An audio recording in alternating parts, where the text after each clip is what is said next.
Ace Attorney is dead. Long live Ace Attorney.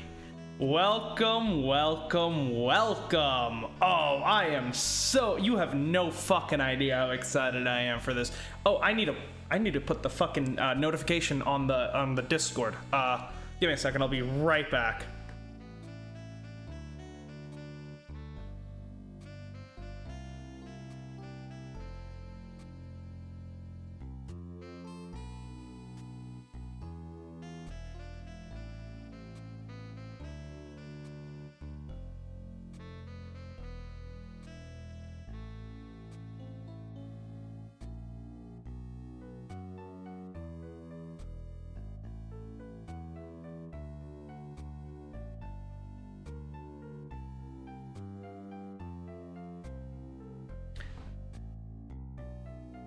Okay, now that that's done. Hi, Chadakami, how's it going? I see you changed back to your original name. Yeah, you joined me here back in Miami where we finished Trials and Tribulations, so it seems fitting that this is where we would begin Apollo Justice. It's been a while since I streamed, and I want to apologize for that. I just got absolutely swamped with finals and then having to fly home and just... Oh my god, the last few weeks were just fucking hectic. But, you know, now it's vacation. I can finally start streaming again. Hi, Wolfie. How's it going? I think Ace Attorney is really the series that kind of helped build the channel, at least at the very start of it, right? I'd say it's probably it and Danganronpa are like the two big ones, you know? So, we finished the trilogy, and we're about to start our brand new journey into, you know, because I know this is, you know, it's a new character, it's new stuff, new storylines. I'm very excited, so let's crack open a cold one in honor of what's next to come.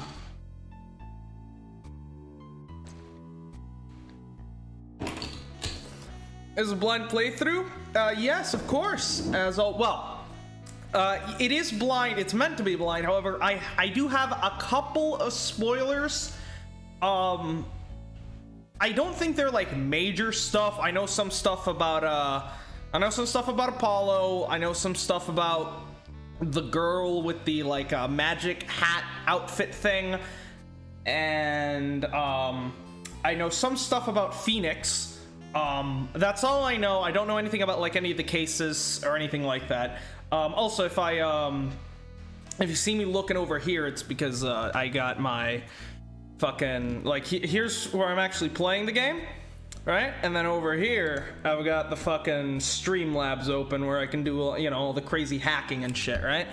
I also forgot my pop filter, so if I do it's gonna be loud, so I'm sorry about that. We're just gonna have to make do. There's also no... I've noticed that there's no main menu music. I don't know if that's supposed to be the case, but we will see. I'm doing good, Wolfie. I'm doing good. Yeah, let's... Anyways, enough dilly-dallying. Let's just let's get started. Jump over to the live. Yeah. Just go. A new game. Hold on. Does this mean it's in Jap? No, okay. That's better. Cool. Like a triple screen or double screen? It's a double screen. Also, yeah, I'm experimenting with having the chat back up. We used to have a chat on screen, but people put spoilers and ruined it for everyone. So we're gonna be trying to have a chat, and I don't know why it's so fucking stretched. Holy shit! Let me fix that. What the hell? That is not supposed to be that stretched. Holy shit, my god.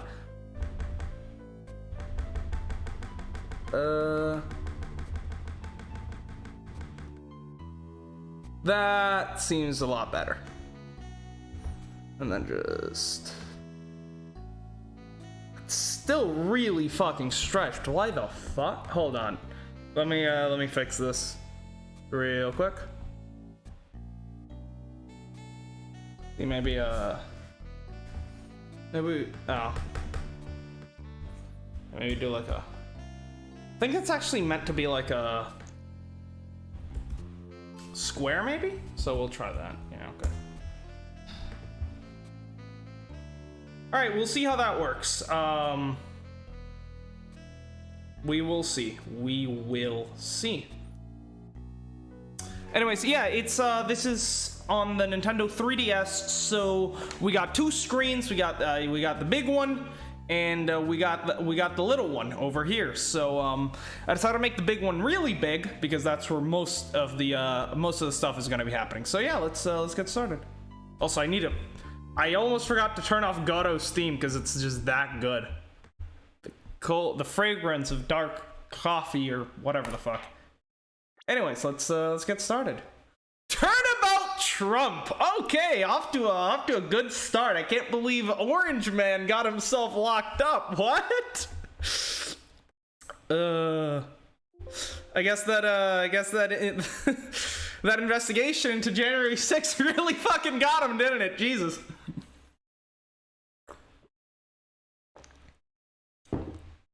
Man, defending a former president of the United States. Good first job for Apollo. You know, he's bound for the stars, you know? Also, yeah, that seems to have fixed the resolution issues on the chat widget, so hopefully that'll work out. Anyways, let's get right to it.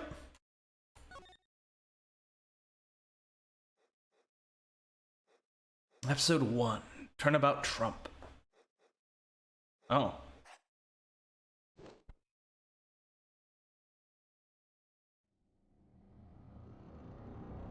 The fuck is happening?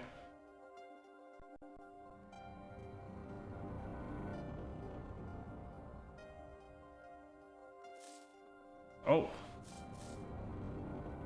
Cards.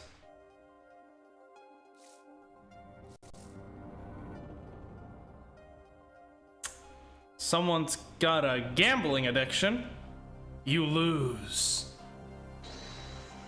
Auga! Eek!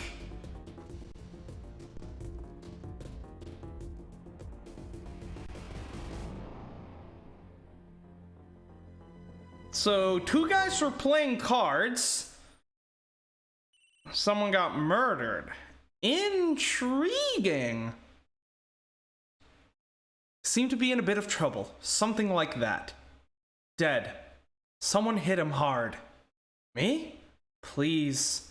Cops should be here any minute. I'm in your hands. Should it come to that. The fuck? April 20, 9:37 a.m. District Court, Defendant Lobby, number 3. Okay. Interesting start. Also, that picture wasn't always there, right? Massive fucking picture of the judge? I don't think so. Also, I'm really not used to seeing everything in like low resolution because I'm used to watching the used to playing hey Firewall, how's it going? And someone whose name in Russian I cannot pronounce, so I'm not even gonna attempt, but welcome.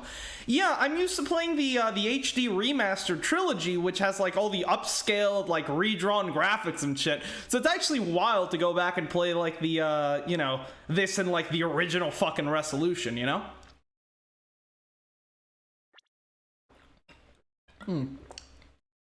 Okay.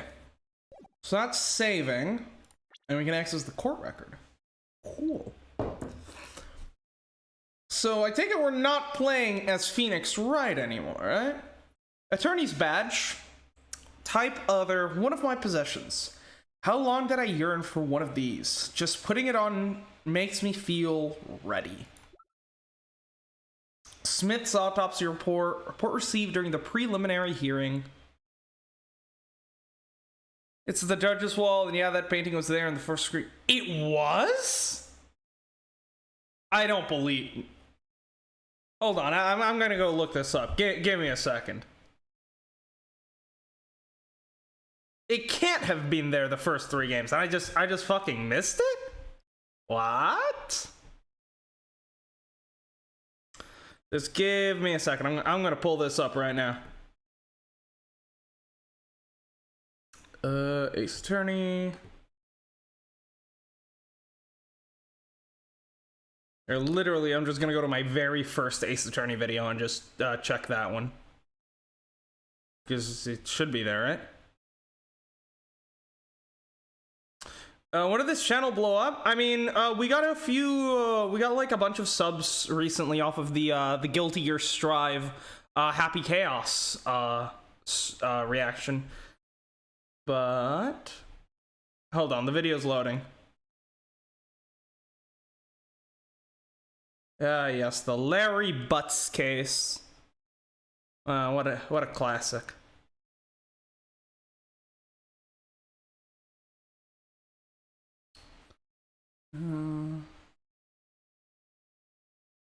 Yeah, no, the image that was originally up on the wall was just like a path through like the woods or something. It didn't have the judge on it. So this is a new painting. So I guess this means either we're in a completely different courtroom, or quite a bit of time, or some amount of time has passed since the first game. Interesting. This is my first time playing Apollo Justice. I've played the trilogy, and I am going into this basically completely blind, other than like a couple of minor spoilers I've gotten here and there while I was like making the thumbnail and stuff like that. But you start with small community and then time grows. Yeah, okay, it's my first. So yeah, let's get going. Smith's autopsy. Reports received during the preliminary hearing. Time of death was around 2 a.m. April 17th. Death caused by a single blow to the forehead. Okay. I'm trying to remember. I can't remember what month the previous game ended at, because if it was somewhere near April, then this will probably be then there's probably a multiple year difference, but there's no way to tell, I would say. 2 a.m. means, yeah, definitely like some kind of like illegal gambling going on, I would have to guess. Sub-basement at the Borscht Bowl Club. Check button for details. Oh, right, we can just check stuff. Hold on. Oh, this is the, interesting. Very cool. So this is like what we could do during Rise from the Ashes. That was like, I loved the investigation mechanics there. Holy shit. And yes, I do recognize a certain character that was on the box art. So, you know, I was expecting something like this to be making a comeback. Let's see. And yep, there we go. That confirms it. We're no longer playing as Phoenix. We are playing as Apollo right from the start. Okay, so I need to figure out a voice for him. I don't want it, since he's gonna be talking a lot, I don't want it to be too different from like my regular voice. But my regular voice was always Phoenix, so I'll probably make him like just a little bit like higher pitched since he seems like younger, maybe. Always remember the date, month, hours, how he died, because that's where you caught them lying or not. Yeah. I know the drill. I have, you know, Wolfie, I'm pretty good at murder mystery games. Chodokami can attest to that. Apollo Justice did just like Rise from the Ashes. You can check items in 3D. Yeah, that was one of my favorite things in Rise from the Ashes, so I'm glad it's back. There's a number inscribed on the back of the badge.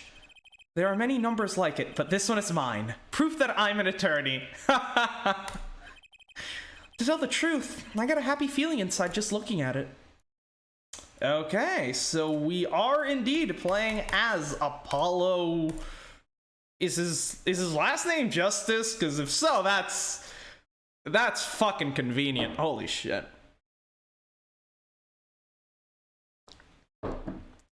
Okay, let's check the autopsy. Victim name, Shadi Smith, age 9... I read that as a 99, and I was like, that was what old man? You think sure he didn't just fucking pass out and die? No, it's question mark. Okay. Male. So, the fact that they don't know the victim's age makes me think he probably didn't have any kind of like... Well, no, how wouldn't they know the victim's age? Wouldn't he have like some kind of ID on him? How do they have his name but not his age unless He didn't have any kind of identification, and some witness at the scene provided a name, which may or may not be fake, indicating that clearly this person was probably engaged in some kind of illegal activity. That's what I would gather from this. Estimated time of death between 1:45 and 2:15, so we have a 30-minute time span. Okay. Cerebral hemorrhaging resulting from blunt trauma to the forehead. Okay. Forehead means he was attacked from the front. And he was sitting, the guy we saw was sitting right in front of him across from the table, so that would make sense. Okay. Let's take a look at the photo. Forehead, hat, bottle. Yeah, so some kind of gab, like, from the looks of it, definitely an illegal establishment. I mean, on first glance, you would assume the bottle to be the murder weapon, right? But that would have to be a strong-ass bottle for you to be able to just bash someone's skull in, like, because what did it say the cause of death was? Internal hemorrhage? Cerebral hemorrhage, which means it was likely strong enough to, you know, do some damage to the skull. That would... Just like the old baggies in I would have to assume because the cause of death was cerebral hemorrhaging, and it wasn't something like the back of the head, because like the back of the head is like really fucking squishy, like you can kill someone easily hitting them there. This right here, the forehead, is like the strongest bone in the human body, you know? So to kill someone with a blow to the forehead and damage the brain, you would need a lot of force. I would assume a glass bottle would shatter in that case. So the fact that this bottle looks intact makes me doubt the fact that it could be the murder weapon. It's also the fact that he has a hat on, and I don't see any kind of damage to the hat, which, I mean, if he got hit in the forehead, that would definitely, like, bend the brim of the hat. So we'll have to see about that. All right, let's move on to profiles. Joel Smith. Okay. Christoph Gavin. Age 32, male. Boss at Gavin Law Offices, a first-rate defense attorney, and my trusted mentor. Okay, so we've got another mentor filling in the Mia Fey position. Probably gonna get murdered. Oh, hold on. I'll be right back. I need to take care of something, and I'll be right back. So just give me like 5 minutes and I'll be right back.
Okay, I'm back.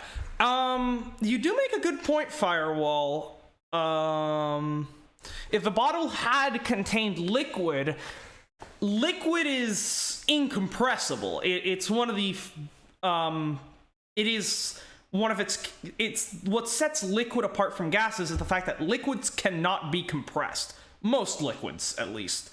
Which means that, yeah, I suppose liquid would provide reinforcement for the bottle. Like, if you fill a bottle with, like, sand or something, then it becomes a lot stronger, right? So I guess that might explain why, but if I actually take a look at it, I think the bottle top was open, right? Yeah, that right there. I mean, it's kind of hard to see for you guys because the screen is a bit smaller on your side, but that bottle does look like it might be open. So if it's empty, then I don't see how that could be the case. But we'll have to see. Also, Wolfie, he had another thing in his hand when he was killed. I think it was some kind of thing. Well, we can't really see his hands right now. Also, because this is, I think this, you guys joined during the Deltarune streams, I believe. So you probably haven't been around for my other Ace Attorney streams, which means just a little bit of a reminder on my policy here. Don't give me any kind of like help or hints or anything like that unless I specifically ask for it. I just, like to have as blind of an experience as possible, So if I don't ask for some kind of hint because I'm like stuck or something, just, don't say anything. Christoph Gav. So, okay, so we got the mentor. He's probably gonna get fucking murdered because you can't have nice things. My first client, just standing in front of this guy makes me nervous. Well, this I did get spoiled on, so I know who this is. I won't say though because I, don't want to ruin it for someone who might be watching this blind, but I did get spoiled on who this person is. And then Shady Smith. Oh, shady. Cool. Okay, so yeah, they are pretty shady. Victim in the case, a traveler, only recently back in country. That sounds like code word for he probably is doing a lot of fucking illegal stuff, I would have to assume.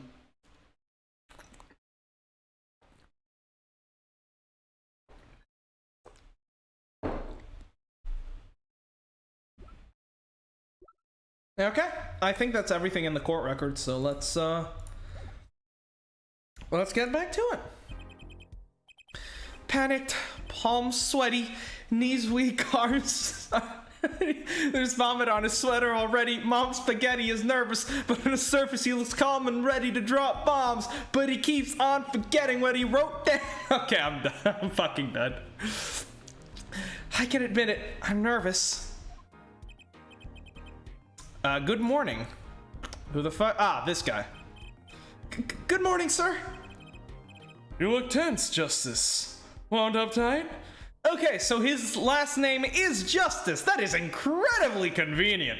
Man probably just got hired off of that. Like, Christoph was like, who's the next applicant here? Oh, Apollo Justice? Well, with a name like that, he's gotta be a lawyer. Fucking hire that bitch right fucking now.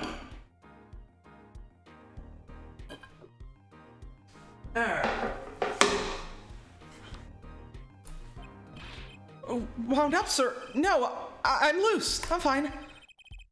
That screeching noise. Is that your voice? I suppose it's to be expected. Your first trial, and it's a homicide. I guess justice doesn't start small, eh? I'm fine. I got up at 5 a.m. to do my Cords of Steel voice workout. I'm fine. Oh, okay. This guy's a complete mess of nerves. Interesting. Imagine that. We have a lawyer named Justice and a murderer named The Killer. Wow. He's got up at 5 a.m. Well, I mean, at least he won't get his his voice he won't hurt his vocal cords when he shouts out objection. That's nice. Ah, that explains it. I did detect a certain rasping quality to your screech. I overdid it again. I'm trying to figure out my voice for this guy because I feel like he'd have like a really deep, hot voice, kind of like Gato. But Gato was also like brainless, and this guy seems like he might actually be smart. So I want him to sound like Gato, but not dumb, if that makes sense. As you know, your client today is a good friend of mine. I wouldn't want to let him down, if you get my drift. Drift? Cotton, sir. I'm all over that drift. As it happens, I dined with him the night of the murder. We can't let this case fall through. Yes, I'm fine, sir. Give Apollo some water. His 40. How old is he? Well, let's see. The American version of these games takes place in California, whereas the Japanese version takes place in Japan. So since we're playing the English version, let's assume this takes place in California, even though the legal system is a fucking hodgepodge of both of them. I assume he'd likely graduate, you know, most people graduate high school at 18, then 4 years of college, that would be 22. Then after that, law school, so he'd have to be in like his mid to late 20s, I'd have to assume, right? You know, because he has to go through high school, 4-year undergraduate degree, and then law school, then pass the bar and get you know, hired. So it'd probably be somewhere like mid late 20s, but we don't have him in the profiles yet, so we'll have to see. That's what I'd assume. One more thing. Don't say you're fine quite so much. You might take you the wrong way. Oh. I'll be preparing our case. You might want to introduce yourself to the client. My name is Apollo Justice. If it isn't clear already, I'm a new attorney, and today is my first trial. What's with these fucking, like, law offices in this world? Throwing murder cases at, like, first-year fucking interns, like, oh, hi there! You just got out of law school? How about you solve a murder case? Isn't that a bit too much pressure, sir? Oh, don't worry. You'll only be defending my greatest friend in the whole world, and you know, if you lose this trial, I will make your life hell. Oh, don't worry, I believe in you, kid. Like, what the fuck? Apollo, Mr. Gavin, you must believe me. I've got drip. And Gavin is like, silly Justice, you can't possibly have. Pursuit Thief starts playing. Not that I'm worried or anything. The defendant has been accused of murder. My boss wants to help him out, of course. So do I. I mean, there's no way he did it. Not him. No way.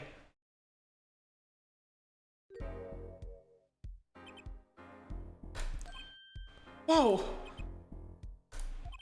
Good, morning? Morning. It's all up to you today. First trial. Nervous. Meeting him. Cardiac arrest. Get a doctor. Your Apollo voice kind of gives me Midoriya vibes, kind of fits. Yeah, that's kind of what I was going for. They seem like a similar type of character, right? Where they're like really like insecure and like, you know, but then they grow to be like stronger throughout their character arc. That's the kind of vibe that I'm getting from this character, like the archetype that he is, you know? I think I'm supposed to say something, help. So, you're fine. I'm fine. Yeah, Mr. Fine, is it? Fucking stop with the dad jokes. We don't have time. This is a murder case. Huh? I don't remember you having an odd name. We're off to a great start. Are you sure you're okay? I mean, with me? Mr. Gavin is a top-notch defense attorney, and he's your friend, so why? Yeah, you'll see. Huh? You can do it. Be confident. I'm really sorry this happened to you. I mean, It's time. Shall we? Yes, sir. Okay, I need to focus. First trial. Here comes justice! I'm so glad he didn't say that shit out loud, because that sounds like a goddamn catchphrase. My God. April 20th, 10 a.m. District Court, courtroom number 2. Ooh, actually, April 20th. Murder took place on April 17th, so Body was likely discovered later that day, since the murder took place in the wee hours of the morning. So, body was discovered on April 17th. That means, preliminary investigation on April 17th, 18th. So, 3 days worth of investigation have actually gone by. That is incredible by fucking Ace Attorney standards. Usually a fucking person will get murdered and they'll be in court the next fucking day with like 30 pieces of conclusive evidence. Clearly the force has gotten slow ever since Chief Gant left. My god. Thank you, Mr. Hobo. Mr. Hobo. Apollo's about to shit out his heart in your advices. Just be confident, dude. I mean, hey, lying to yourself most certainly works. Like, there's actually been a study conducted, and it showed that, when you're sad, if you force your face into a smile, it will actually make you, no! Why? It's him! He's back! The greatest prosecutor in the history of Ace Attorney. He has returned, yes! Oh, I was wondering how many returning characters we were gonna get to see. We got the judge, we got Payne, now we just need Gumshoe. That's the, you know, it's the big three, the big three. Court is now in session. The prosecution is ready, Your Honor. What is that hair? What the fuck am I looking at? How does it get worse every single time? It's incredible! This is actually incredible! Oh my god! And there we go, we got our first look at the boy. The defense is, fine. I mean, ready, Your Honor. I'm going blank. Don't panic. Too late. Your name was Mr. Justice, and this is your first trial? Yes, Your Honor, but I'm fine, really. Okay, I need to ease back into some of the voices like the judge, because they're not coming out as well as I'd like them to. Are you quite sure? Your voice sounds a bit strained. Mr. Gavin. Yes, Your Honor. I was under the impression that you would be heading up this case. That was my intention, yes. However, a defense attorney must always cede to his client's wishes, and my client specifically requested Mr. Justice. Frankly, I don't know why. He probably just liked the name and thought he was like really big, real big shot with that, you know, with a name like that. But I don't really see the appeal, personally. You know, I kind of wish the original trilogy remaster had this art style with more slim outlines. I think they look better like this. I don't know. I think I like the fact that the original trilogy kept the original game's art style, just upscaled it essentially. Well, of course he wants justice, but to entrust this case to this greenhorn, why? I do not exaggerate when I say that you're the best defense attorney in town, Mr. Gavin. Okay, so Phoenix Wright has not been practicing for some amount of time, it would seem. Man, Payne is trying, but this is by far the worst haircut he ever had. Yeah, this is not, it's not an improvement, you know? It's a fuck go back type of moment. No, so if I'm looking that way, that's because I got the chat over there. Okay, so Gavin's got trial experience, fine. But does he have cords of steel? Huh? I didn't go to 3 years of musical school for nothing, you piece of shit!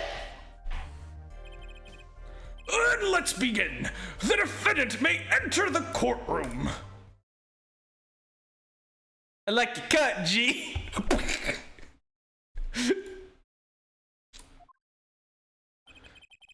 This is truly an unfortunate set of events. I'm sorry you had to meet again under these circumstances. Long time no see, Mr. Wright. There we go. Okay, so that's one of the spoilers I knew that out of the way. Cool. Okay, so that's a relatively early thing. I'm glad that I, didn't have to keep quiet about that for long. But yes, I was spoiled previously that this is what right looked like in this game. So that's that out of the way. We still got a couple more spoilers that I have in my brain stem, but I'll talk about once we reach them. I think it's worse than the yee ass haircut. I mean, I don't know. He's kind of got the drip. I mean, he's still clearly got the Magatama hanging around his neck.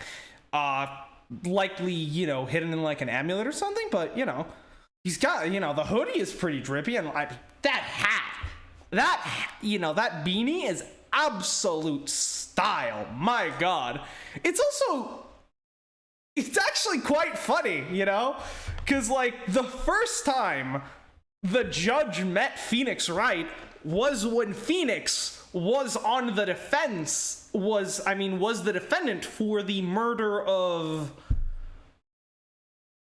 the one guy back in university that Dahlia Hawthorne killed during, I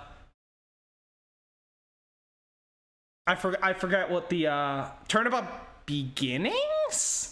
I forget what that case was called, the one where you play as Mia with Gato as your mentor, but yeah, so it's if I had a penny for every time Ace Attorney Phoenix Wright has been accused of murder, I'd have 2 pennies, which isn't a lot, but it's weird that it's happened twice.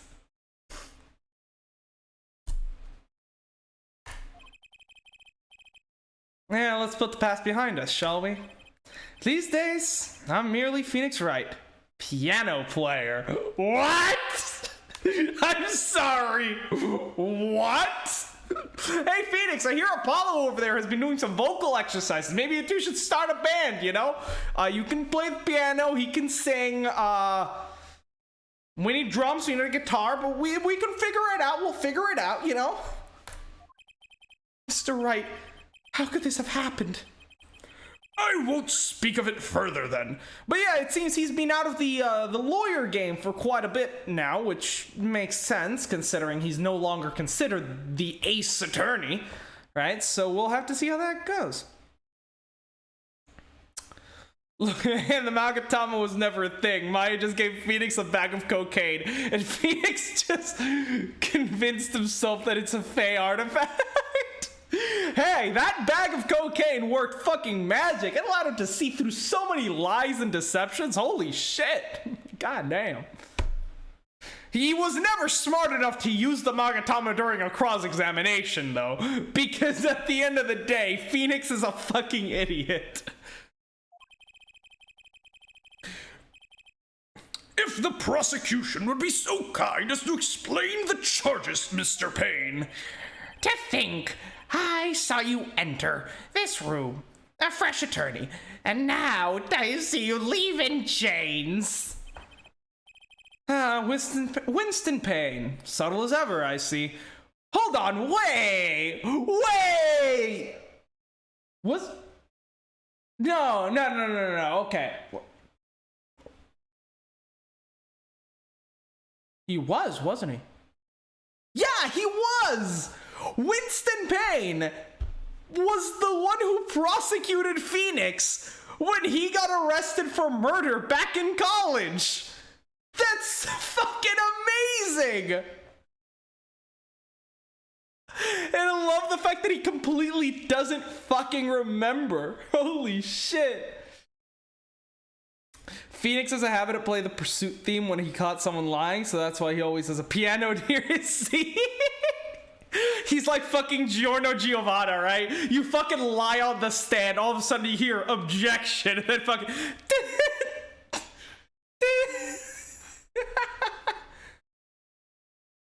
Phoenix was snorting a line for each Psycholock.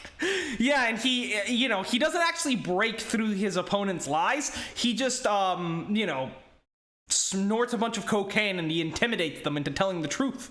It's a flawless, flawless logic, honestly. Winston Payne, subtle as ever, I see.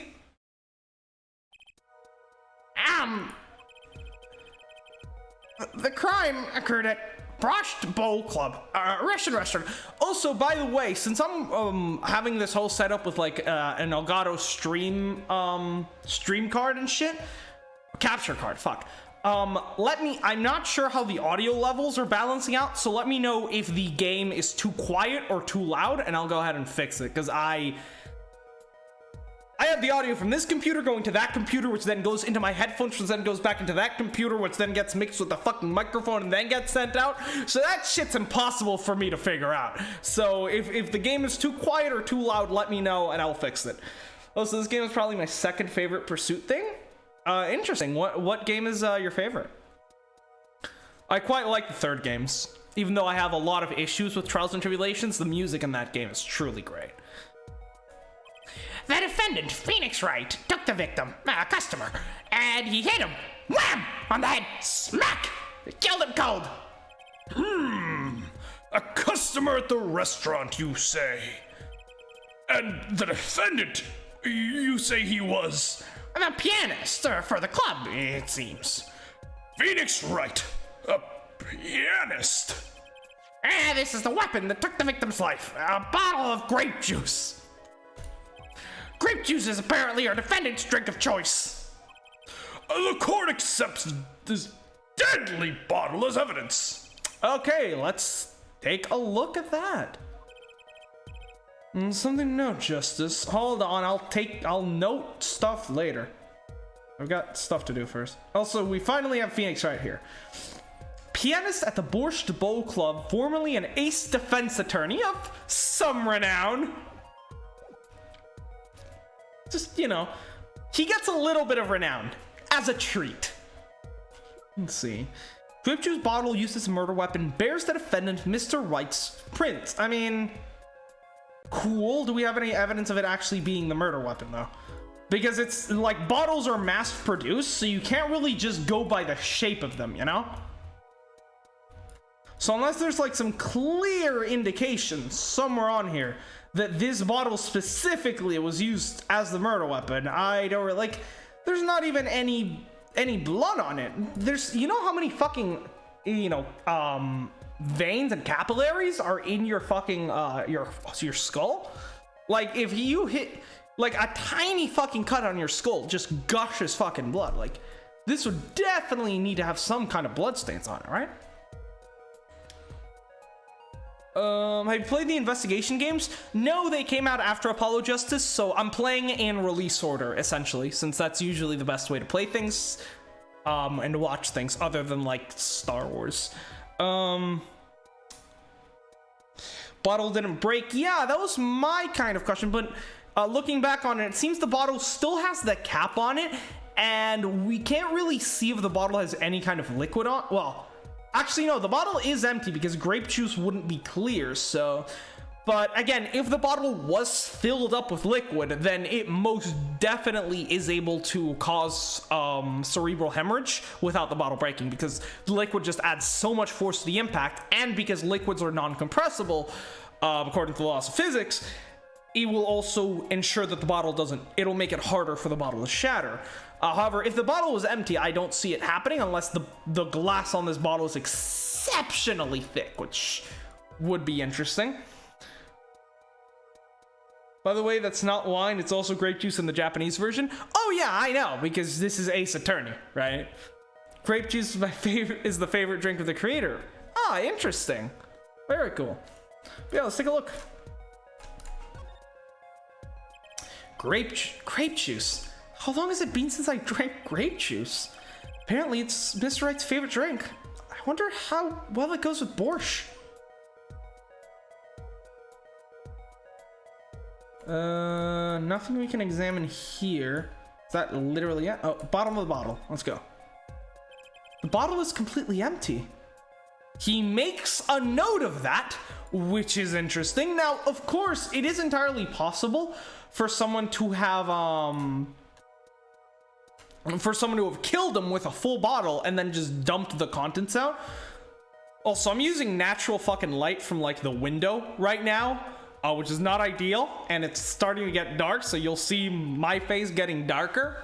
I will get like an actual light in the future, but I just, I don't have my usual setup where I am right now, So it is interesting that he does make a note of the bottle being empty. Cool. But yeah, again, it's entirely possible for the liquid to have just been dumped out, so we'll have to see. So because I've seen so many people play this game ask themselves, is that wine in the original? No, Ace Attorney is not a game that this is a game about murder. We have blood and shit, Fucking censor the wine? That's fucking ridiculous. Oh my god. It's like people wondering if Danganronpa censored the fucking blood to be pink. No, they fucking didn't. There's still like people's guts being spread out across entire walls. The SRB doesn't care that it's fucking pink. It's pink because that's the fucking artistic direction of the fucking game. Jesus Christ. But no, I definitely believe that was wine in the original game. Something to note, Justice. All evidence is filed in the court record. Way ahead of you. Make a practice of checking it frequently. The court record? Right, I've heard of that. Use the court record button to look at the evidence so far. I'm confident in your ability to handle this. Right, court record button. Sounds like it's time for some hands-on action. So, the victim was a customer at this restaurant? To be fair, Danganronpa 1 did have some red blood on it. Yes, in Danganronpa 1, they showed fresh blood as pink, and,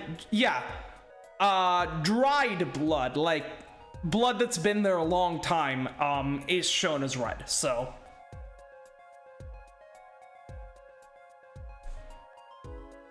But...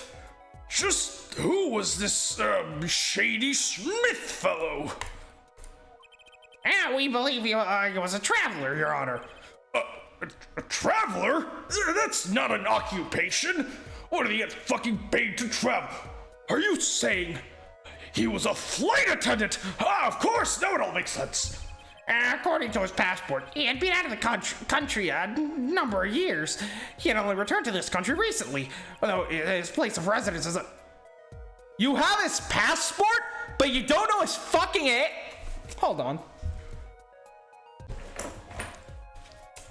Give me a second. I'm pulling out my passport. Let's see. Let us take a look.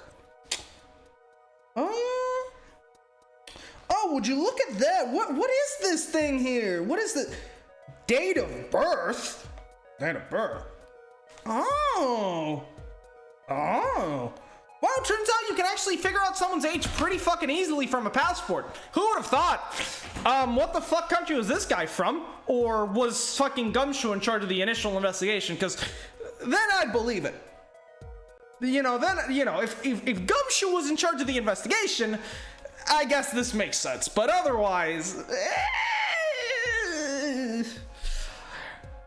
He only returned to this country recently, though his place of residence is unclear. And he had some sort of connection with the defendant. That too is unclear at present, Your Honor. We believe that they first met at the Borscht Bowl Club on the night of the crime. Well, you better produce some fucking motive for me right now, Payne, or I'm fucking calling a motion to dismiss right this fucking moment. I've dealt with Gatto's bullshit. I'm not tolerating a single second of irrelevant fucking arguments from you. If you cannot present a fucking motive, we're done here. If they had only just met, then why murder? Perhaps the victim slighted the defendant's piano play. Judge, why are you just making up a motive? Oh no! How does he get dumber every game? It's incredible! That doesn't appear to have been the case. No, the motive had nothing to do with the defendant's lack of playing skill. Subtle. At least not piano playing. I'll let this photo explain what I mean. out of curiosity, what didn't you like about Ace Attorney 3's story? I appreciate what Ace Attorney 3 tried to do with having its like interconnected story throughout like 3 of its cases. Like, I very much think the concept was really good, and I actually think the execution of the first case and the fourth case, you know, the first case and the fourth case were done really good. I just think the 5th case, being, you know, what is supposedly the climax for the entire fucking, you know, for the entire game's story that it's been building up to, the 5th case was really disappointing, considering all it was built up to be in that game. Like, it was an enjoyable case, but there were a lot of issues with it, from both how some of the characters were presented to a couple of plot holes in there as well. So yeah, if you're interested in, I don't want to get too much into detail right now, maybe like at the end of the stream, but if you want to hear like my full thoughts on it, you can check out my, I did a video where I did a tier list of all the cases in the original trilogy, and I talked a lot about, you know, the cases as I was ranking them up there, and specifically I did that ranking literally as I had finished playing the 5th case, so like my thoughts on it were really fresh at the time. So if you want like my full thoughts on that, I would recommend checking that out. But yeah, I will, I can tell you a bit more towards the end of the stream once we're, you know, once it's over. The judge became badass to dumb from dumb to dumber. Look, the judge took his job because of the drama, not because he wanted a best, correct, and fair judgment. They said justice is blind, but it turns out the judge is fucking stupid. And as we can see, a game of poker was in progress at the scene of the crime. Wait a second. Isn't poker gambling? That's a crime in and of itself. Indeed, it appears our defendant has fallen to become the basest sort of criminal. Objection! What was that? Was so disappointing, Christoph. You need to be doing some vocal exercises, my man. Get Apollo to teach you some of that, because you need some of that. It's true that the defendant was engaged in a game of poker with the victim, yet it was only that, a game in the purest sense, a competition, Your Honor. A competition? Yes, a test of wits, a silent clash of passions. Only the cards, their backs wreathed in blue flames, know the final outcome. What the fuck are you talking about? The cards on the table in blue backs, Your Honor. I believe the defense was waxing poetic in an attempt to mystify those present and impress women. That will be our first order of business here, then, to find out more about this fatal game of cards. The greatest moment in this game, in gaming, is going to happen in this case. It's, high expectations, but, we'll see, Very well, defendant. You will testify to the court about the poker competition held at the night of the crime. My pleasure. This is it. My first trial. Here goes nothing. The competition. I'm a pianist by trade, yet I can hardly play at all. My real job is to take on interested customers over to the poker table. The room where we play and the competition, and there are the club's main attractions. The rules are simple. Play a game of poker using 2 decks of cards. That's all it is. A game. And our customers are happy. Well, I suppose if there's no money being exchanged, it's technically not gambling. A pianist who can't play the piano. Yeah, better than a defense attorney who can't defend. Am I right or am I right, guys? Hey. You lost to him twice, dude. Very well. The defense may begin the cross-examination. Right, Your Honor. My first cross-examination. Don't blow it. Are you all right? You're sweating bullets. Bullets? Where? It's a figure of speech, Justice. Your voice sounds strained and raspy too. My brain feels strained and raspy, sir. No, don't say that. You've watched me perform cross-examinations many times, though you've never done one yourself, have you? Care for a refresher? What to do? Should I ask Mr. Gavin for a refresher course in cross-examination? No, I think we got it. No need for help here, sir. I think we got this one covered. I think you better do more than think. You know it, or you do not. Have you been watching Star Wars, sir? No, yeah. Fucking love Empire. Oh. I'm fine. My courts of steel are ready for battle. My weapons press and present. Find any inconsistencies, any lies in the testimony, and reveal them to the court. That is cross-examination. Learn it, know it, do it. Inconsistencies, lies. Phoenix Wright? As if Phoenix Wright would never lie, and it's up to me to prove it. This man has lied to defend his client so many fucking times. It's great. The defense may begin its cross-examination. Don't worry, Wright. You were an ace attorney before you hardly knew how to defend. Phoenix's whole strategy is talk now, think 2 cases later.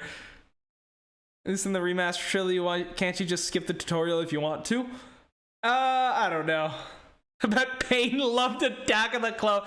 Nah, Payne's favorite is clearly Rise of Skywalker, you know? The competition. Alright, pianist by trade. I can hardly play at all. Real job is to take on interested customers over the poker table. Okay.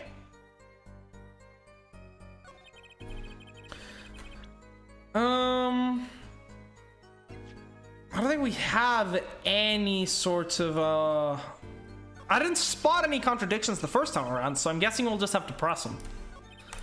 When we play in the competition, there are the club's main attractions. Rules are simple. We play a game of poker using 2 decks of cards. That's all it is. Game, our customers are happy. Okay. I can't imagine Mr. Wright lying in testimony. Is it a little early to be jumping to conclusions? This is your first cross-examination. Take it slow. If you need more information, don't forget to press. Right, I got it. I'm fine. Time to listen to that testimony again. All right, what are we pressing here?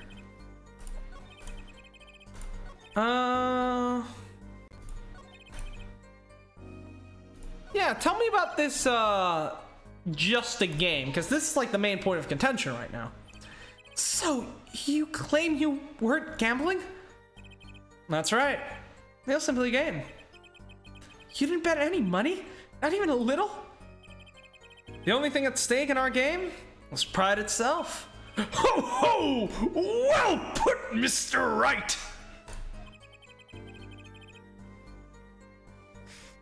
Darth Payne actually sounds like a Sith name.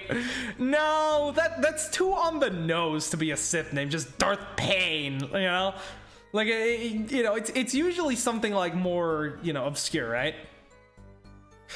Like, that would be like Darth Sidious works. Darth Evil, though, you know, like a bit on the nose there. The stakes! Your fate! Can we get back to the trial now? I can't imagine Mr. Wright lying in a testimony. Okay, we've already seen this. Is there a skip button in this game? I do not know.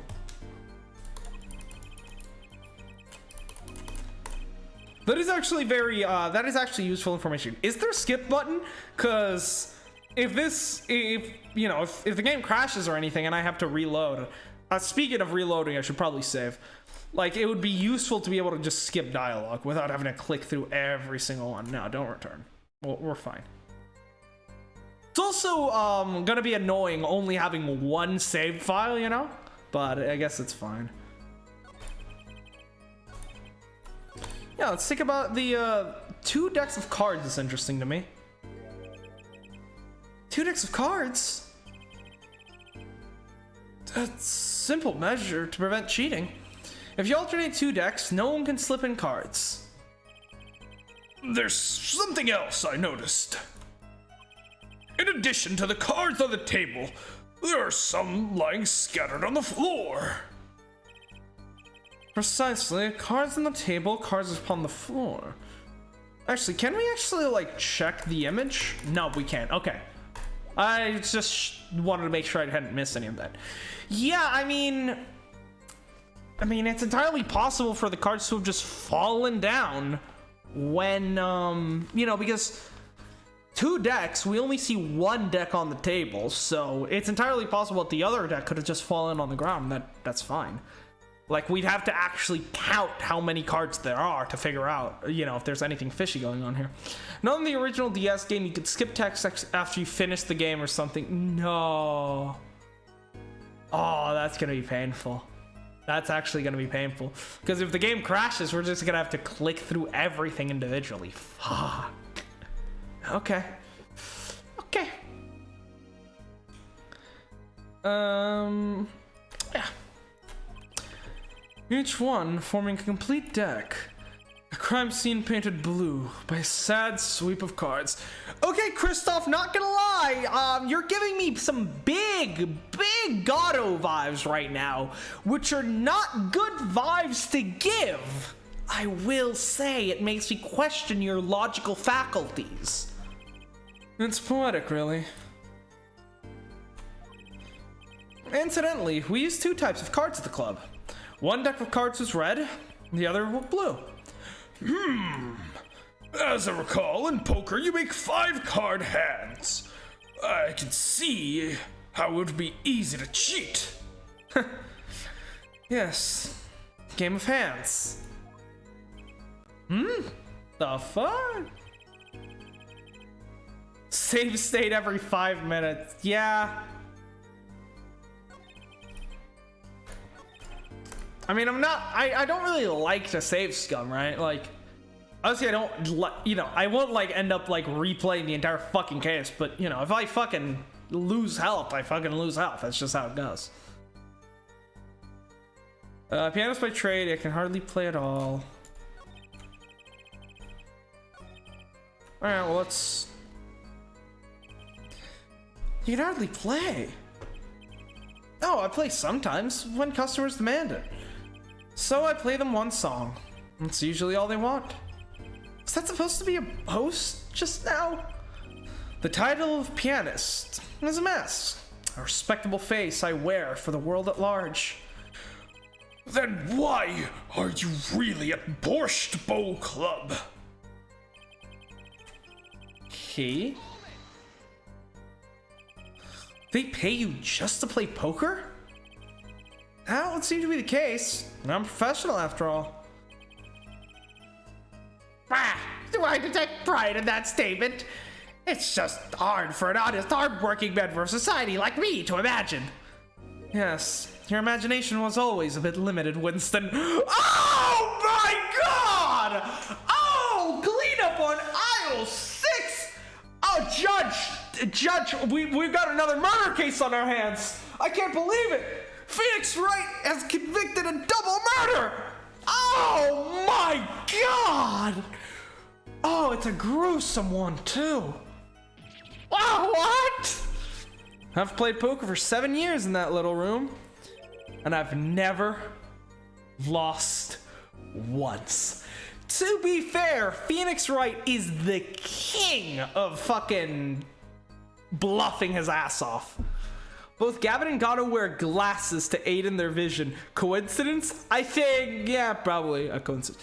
No, I think more so in the fact that they just talk really smart, but Gato was actually the... I will unironically hold on to the fact that Winston Payne is a better prosecutor than Gato is. Straight up.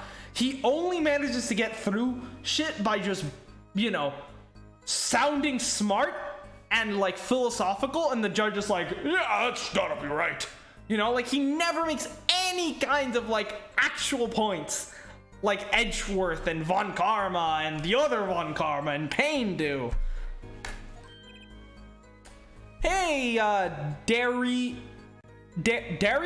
Is that how you pronounce it? I'm not sure, but welcome. Bailiff called firefighters. Pain is literally on fire. What? You see why the customers come now? Defeat the undefeated poker champion. That's quite a draw. That is, I'm quite a draw. Nice pun. Wait, you've never lost once? Not even one time? As I said, I'm a professional. He's played poker for 7 years and not lost once? Is that even possible? With a little bit of cheating, it is. The room where we play and the competition in there are the club's main attractions. Okay.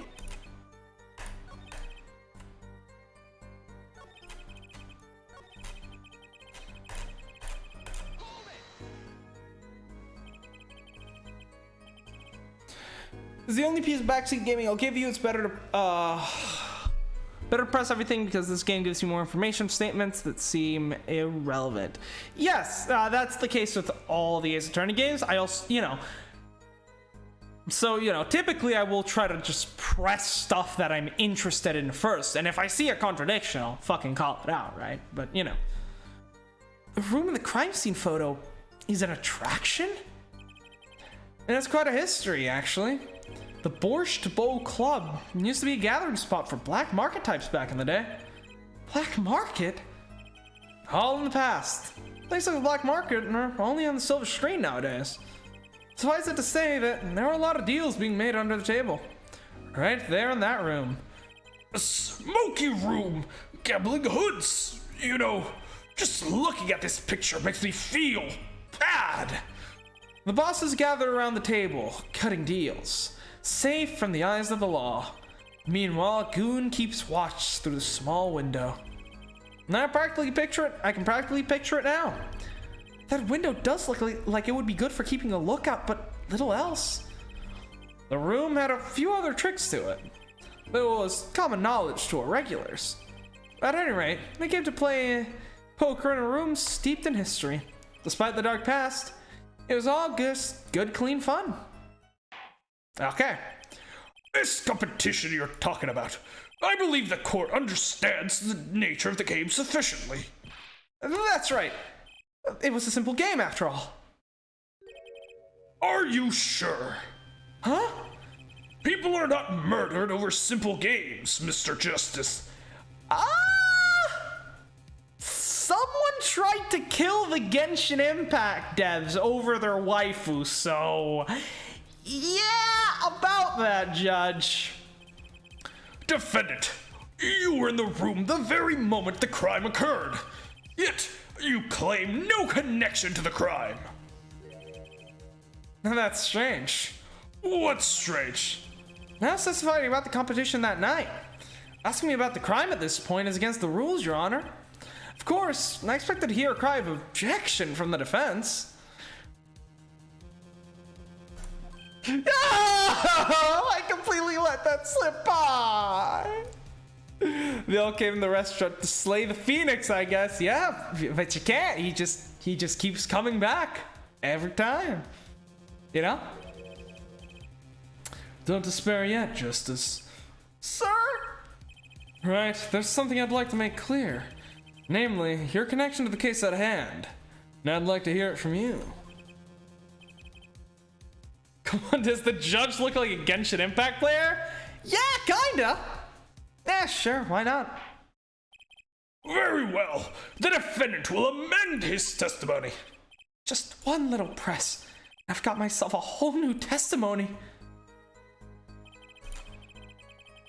I plead silence regarding the murder, but I will say I never touched the murder weapon.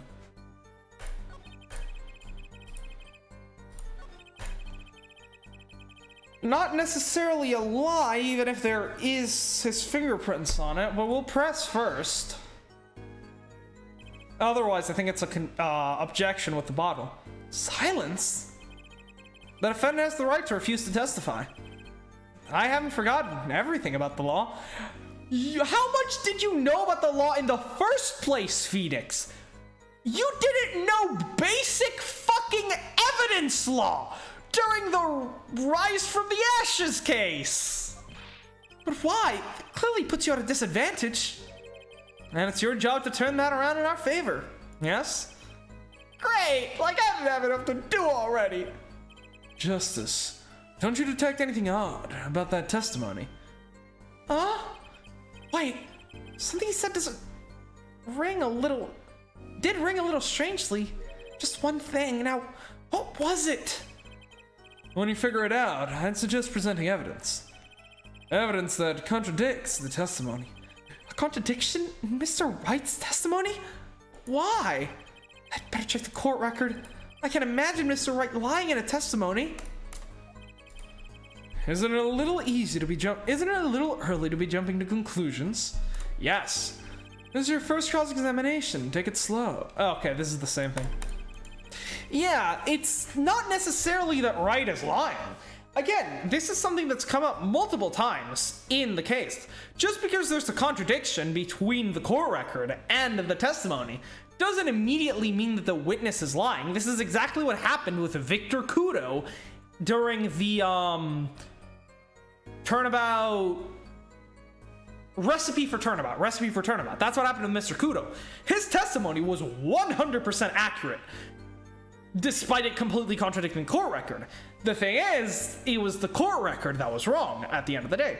So it's entirely possible for him to have not touched the murder weapon, so long as the bottle was not the murder weapon, right?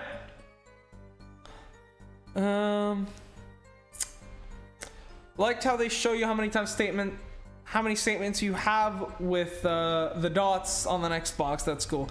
Yeah, that is very nice. Unlike in because I remember sometimes in the previous games, I would accidentally reach the end of the dialogue, and I'd have to go through the little hint and suggestion that they give you at the end of it, despite the fact that I had already seen it. So Phoenix learned basic court proceedings on the fly during his first trial, I guess. Is how the fuck did he pass the bar exam? I actually have no clue, considering he did not know the first thing about basic fucking evidence law. So maybe he literally just bubbled in random answers and managed to get a passing score. That would be fucking hilarious.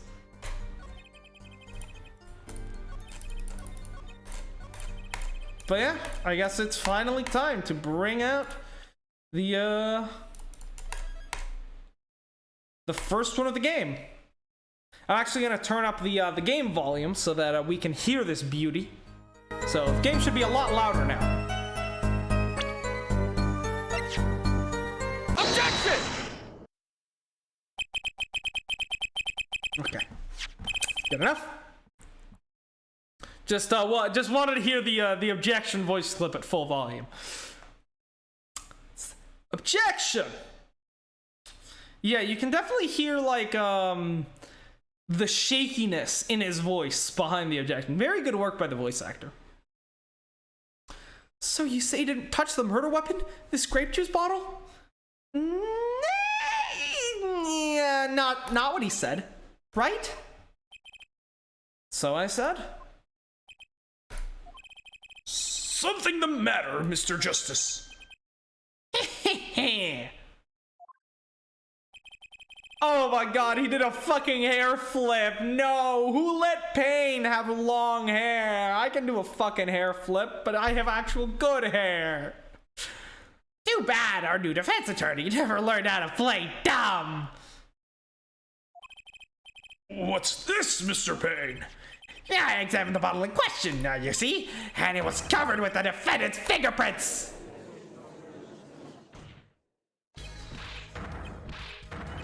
Objection! Oh, that was a... Objection! No need to shout, Mr. Justice. I can hear you just fine.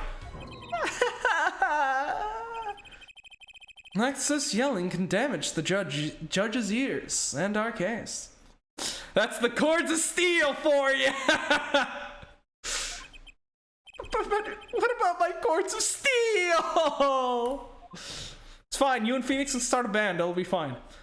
Anyways. Also, wait. Is the one song that Phoenix can play the fucking Steel Samurai theme? That would be fucking hilarious if it were true. What's so strange about the fingerprints on a bottle in a restaurant? Well, that's true. Ow! They wouldn't prove a thing if they were normal fingerprints. Huh? But the fingerprints on the murder weapon were upside down. Right, meaning that the bottle, since I have a bottle with me right now, usually you grab a bottle like this, but if you were about to use it like a murder weapon, you would hold it like this, so the fingerprints would be upside down. So I guess that's actually pretty good. And there you have it! There you have it, ladies and gentlemen. In, what is it? Hour and 15 minutes, Winston Payne has made more contributions to the field of the law than Gatto has ever had. This statement right here is more coherent and has more logic behind it than anything Gatto has ever uttered from his goddamn fucking hot-ass masked face.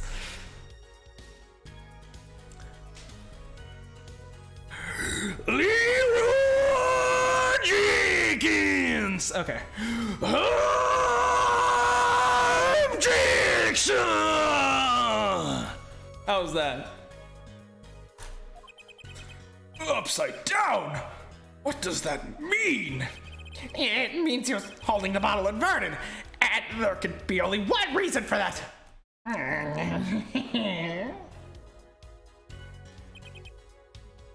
Yes! Yes! To brain someone with a bottle!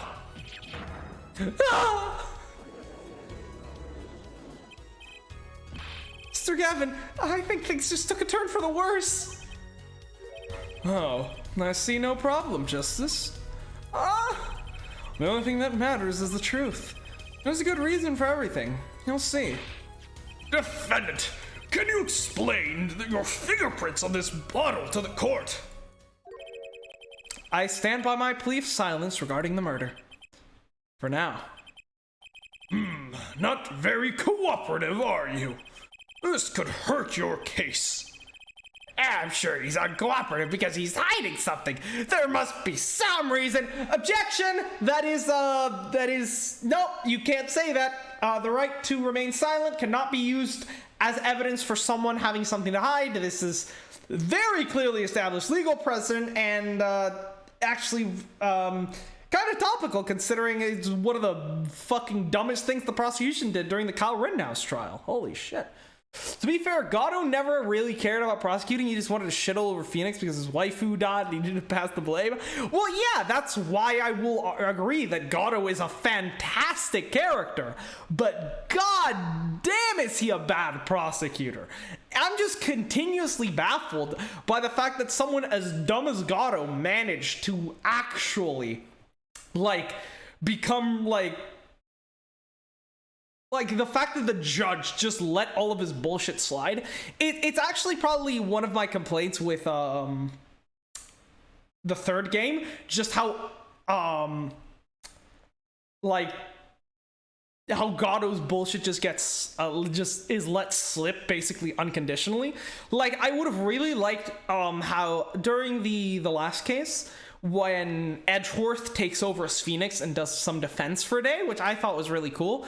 Well, it was nice to have the, the sibling showdown between Edgeworth and Von Karma. I would have actually kind of preferred it more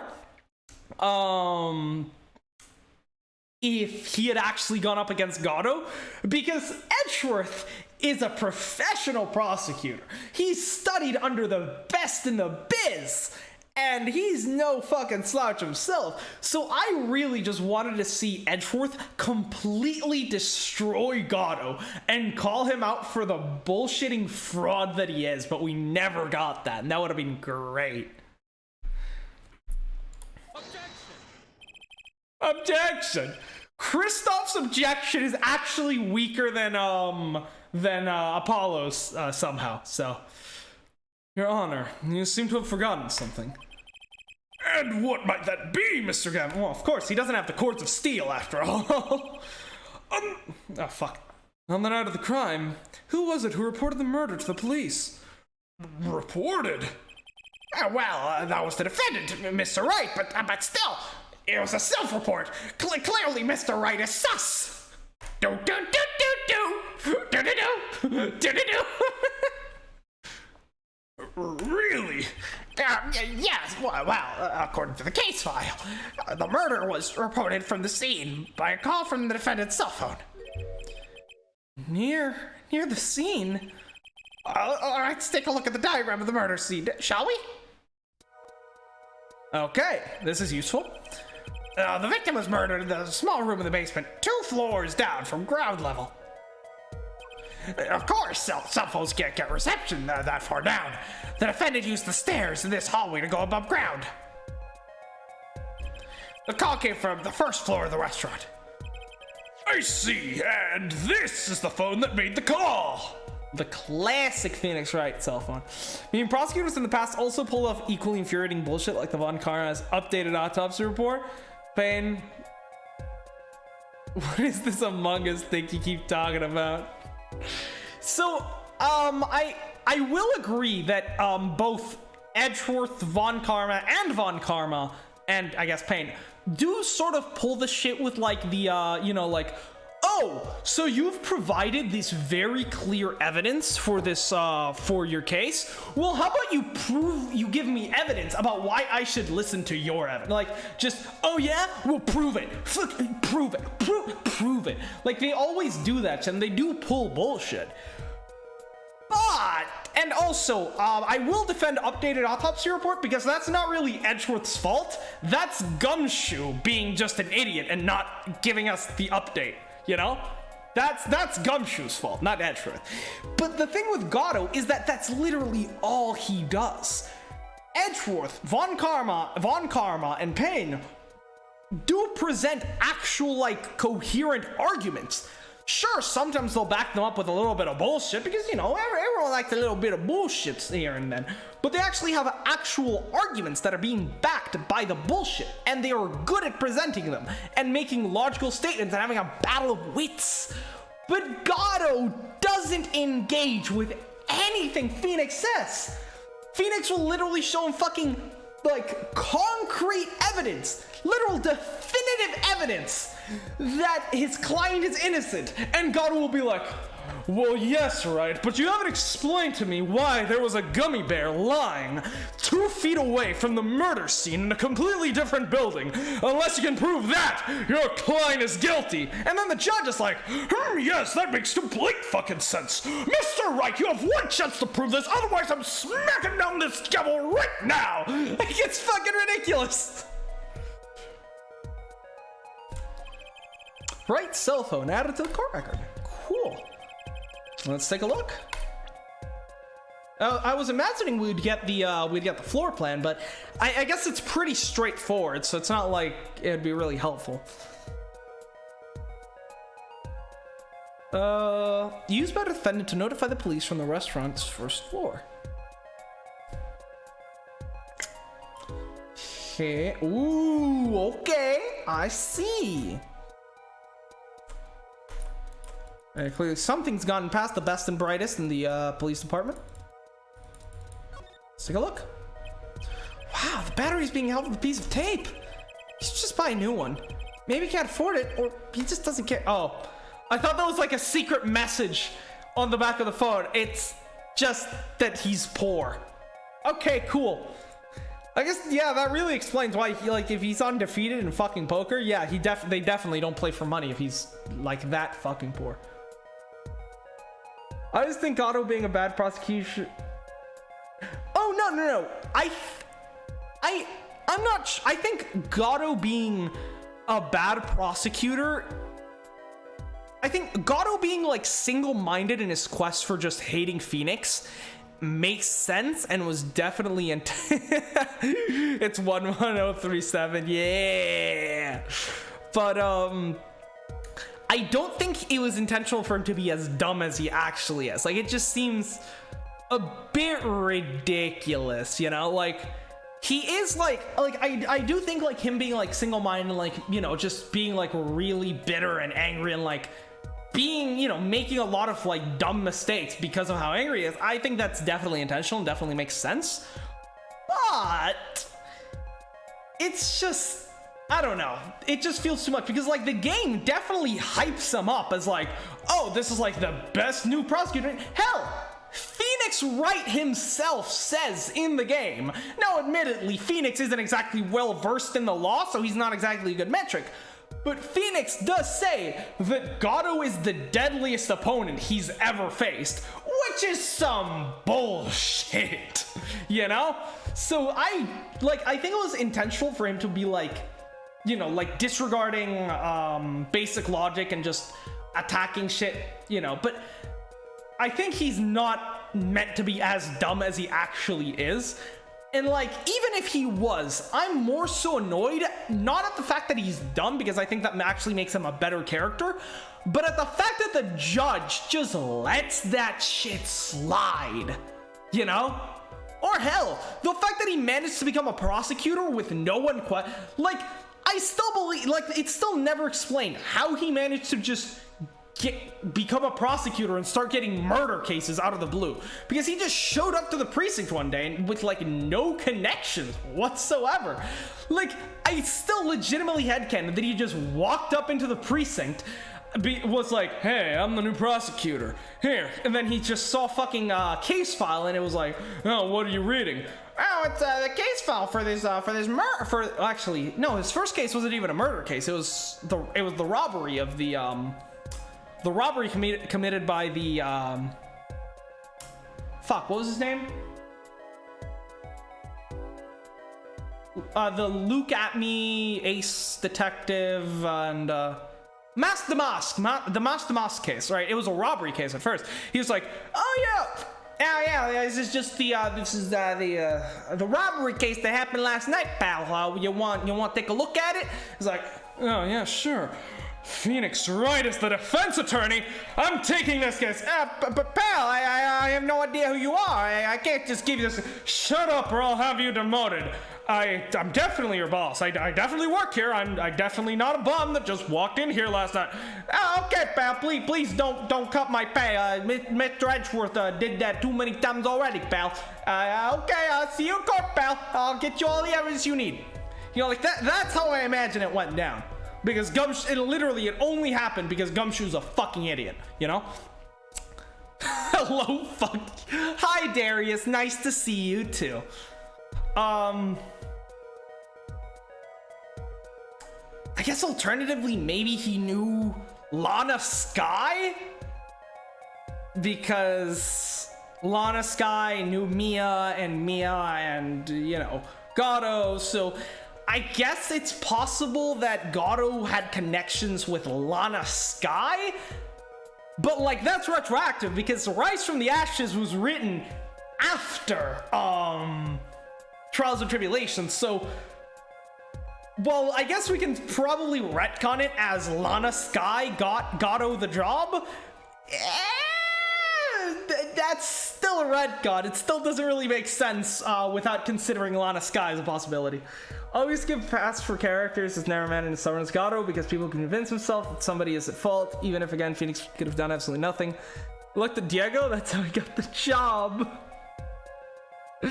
Like I'm actually like either some connection, like I guess I'll retcon it as like he had the Lana Skye connection, but that's like the only thing I can think of. The defendant could have just fled the scene of the crime, if so he chose. Anyways, we should probably continue. Yet he fulfilled his duty as a citizen and reported it to the authorities. And you claim he is being uncooperative. Ah, nice save, Mr. Gavin. I better not waste this. I think the prosecution has toyed with our client enough for the time being. Toyed? I assure you, no one is more serious about... What was it you said? The defendant was in the room the very moment the crime occurred. How could you possibly know this? That is a good question. The answer is simple. Your Honor, the prosecution has a decisive witness. What's your favorite song decade? 2000s. if I had to rank them in order, 2000s, 90s, 70s, 2010s, 60s,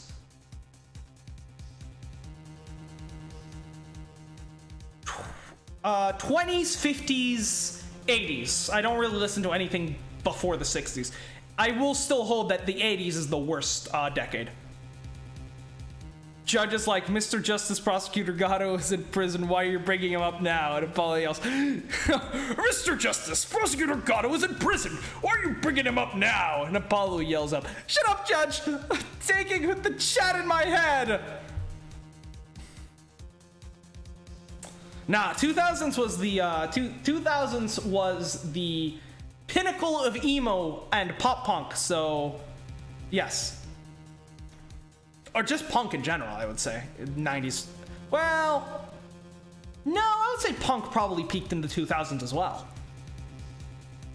Probably rap as well too.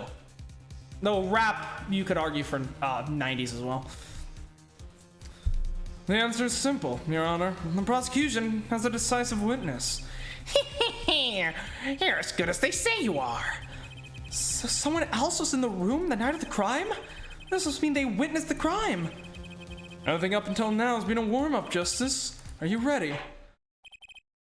Very well. The prosecution may call its first witness to the stand. And seeing how these Ace Attorney cases typically go, this witness is probably going to be the murderer, but we'll see. Who the fuck? The witness will state her name and profession. I was born in 2006, so maybe I shouldn't say that. 50s and 60s was great. 50s and 60s, I mean, really the Beatles single-handedly carry those two fucking decks. Like, they just do. Then 60s, you see the birth of progressive rock. 70s, you see the pinnacle of progressive rock, really, and like the birth of metal, I would say. 80s, it's mostly like rock and metal, but it's not really that great. The 90s, you see, you know, the birth of punk, a lot of, you know, some good rap, the birth of emo. And then 2000s, that's like, I would consider the pinnacle of rap, emo, punk, and then also the birth of like modern pop music. Then 2010s, you got like a more modern age emo music, rap kind of on the decline, you know. And obviously the 20s hasn't had much content yet since we're only like 2 years in, you know? Hold on just a moment. Where's the witness? I surmise that she has been frightened by the defense's demonic-looking hordes. What? No! Also, Firewall, I just realized you comparing, Apollo Justice to Midoriya is really fucking funny, considering Apollo literally has the All Might hair. I just realized. Holy Objection! Watashi ga kita! Mo daijoubu! Watashi ga kita! Favorite song each decade? I don't really remember, like some like 50s, 60s, 70s, like 50s, 60s, I don't really remember what song came out like each decade. I would say 70s probably Yes is close to the edge, but that might have been late. I don't remember if that was like 69 or early 70s. It may have been 60s, but whatever decade that was, Close to the Edge, because that's my favorite song of all time. 80s, I'd have to think. I'm not sure because I really don't listen to a lot of 80s music, so I have to think about that one. 90s, fuck. 90s, it would probably be something from like Weezer or Green Day or, I'd have to think on 90s because there's just too many options for 90s. 2000s, Jesus of Cerebral by Green Day. 2010s, Again, 2010s was when I was like, when I first got into music. So again, I just have too many songs to like think about. So I'd have to get back to you on that one. And then 2000, and then the 20s, as we currently are.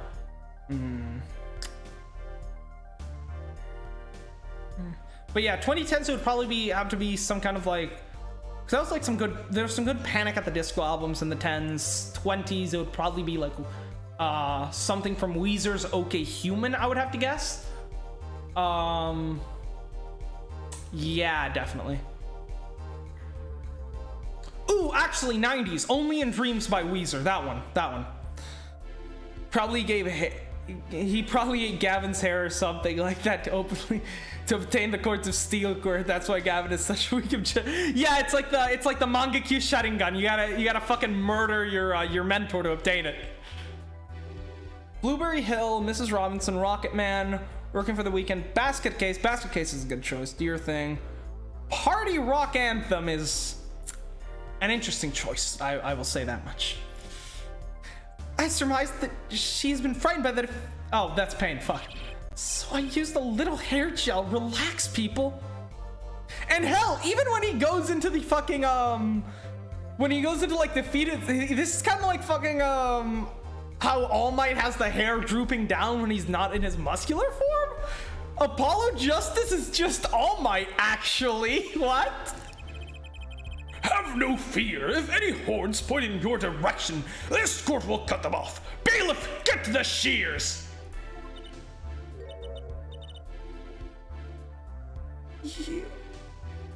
Are you sure? I swear it on my gavel. Please come out. Isn't violence against hair a crime, Your Honor? Well, if you're sure it is okay.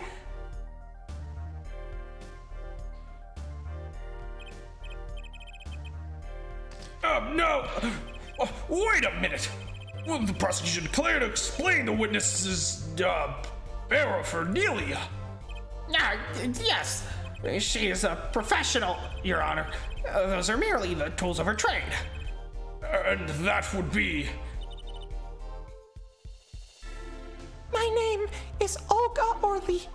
I am employed as a waitress. I am employed... Okay, she has a Russian accent. Fuck. I can't do a female Rush. I am employed as waitress in Borscht Ball Club Restaurant. I am employed as waitress in Borscht Ball Club Restaurant. I don't know how to do a female Russian accent. Fuck. Judge, we can legally not force the defense to get a haircut.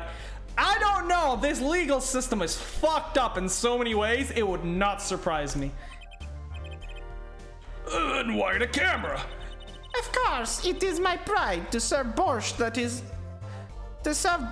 is naming a restaurant. This is horrible. I am so sorry for this horrible accent. But I also perform, how it is said, other service. I take it one of these other services is taking the customer's pictures? Dada! Like, for example, this one. Phoenix and the guy talking. Interesting. We see the bottles that would later go on. One of these will later go on to be the murder weapon. There's also a bottle back there. 2 more bottles over there. Matryoshka dolls. I see a lot of hard objects in this place that could be used as a murder weapon. Just saying. Also the fact if we cross-reference this with the crime scene photo, the table is different, right? Oh, this is upstairs. This is downstairs. Okay, that actually makes more sense. Cool. Just DM'd you another ship. I guess I'll check it out real quick. I have time.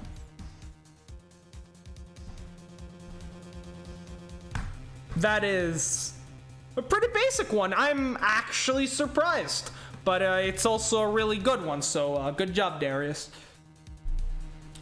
Give her a super masculine Russian voice because that would be funny. Honestly, at this point, it will just sound better, so I will do that. We'll just headcanon that she's a drag queen. It's fine. Yeah, okay, so this is upstairs. This is downstairs. The bottles are upstairs, which means the bottle would have had to been carried downstairs where the table and the cards and everything was. Okay, so this is clearly two different places. So that actually explains some of the contradictions that I was looking at. Cool. Like, for example, this one.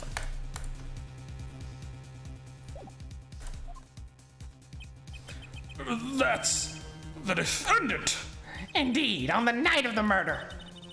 Man in white hat is one who has gone kaput. Indeed, that is the victim. Favorite genre? Oh, that's a tough one. I mean, if we're, are you in a time crunch? Because this case is pretty long. Yeah, I'll probably end up, is there like a good halfway split point? Because if there is, then I'll take the halfway split point. If not, then I'll figure out a good place to stop. Yeah, if we're just speaking about like just broad genres like rock, then I would have to say rock is my favorite. If we're going for like some more sub-genres, then I like punk, pop punk, emo, rap. Specifically, I'm a big fan of chopper rap. You know, like Tech 9, Eminem, that type of stuff. And progressive rock as well is really fucking good. Ooh, Baroque pop. Baroque pop. How could I forget Baroque pop? That's one of my favorites as well. Indeed, that is the victim. But they pretty much all fall under the category of rock to some degree or another. Order, order.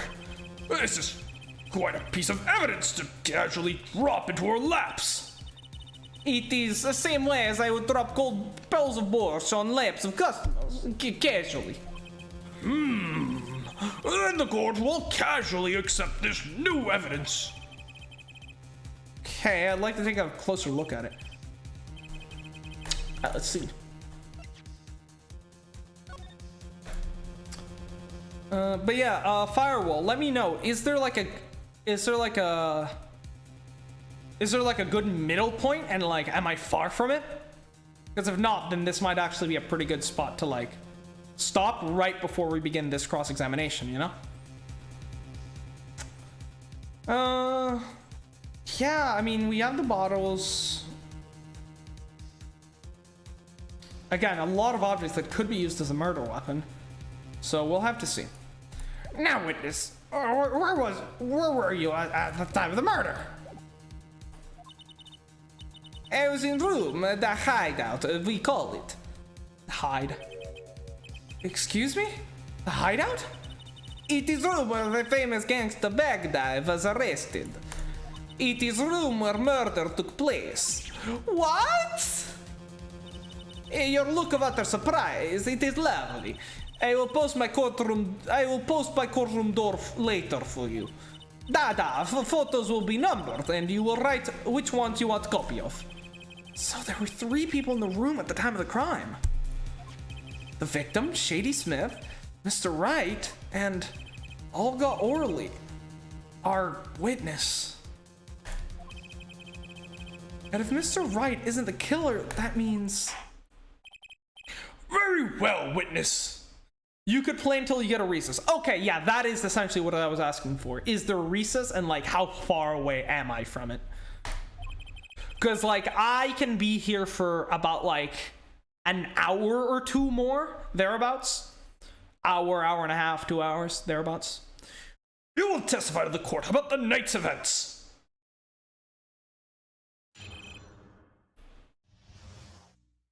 That fateful night. Yeah, that night, the customer asked me to deal cards for game.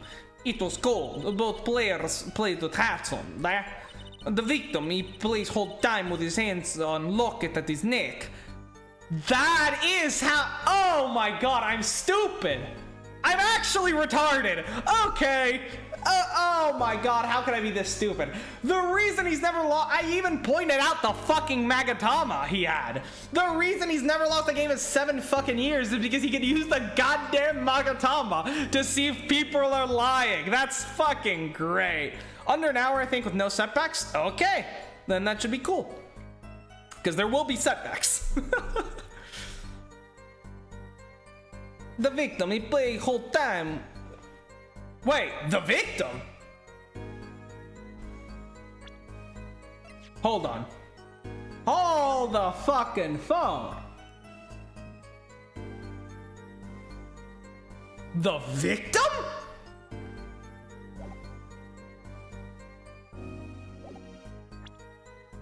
We gotta look. We can't see it here.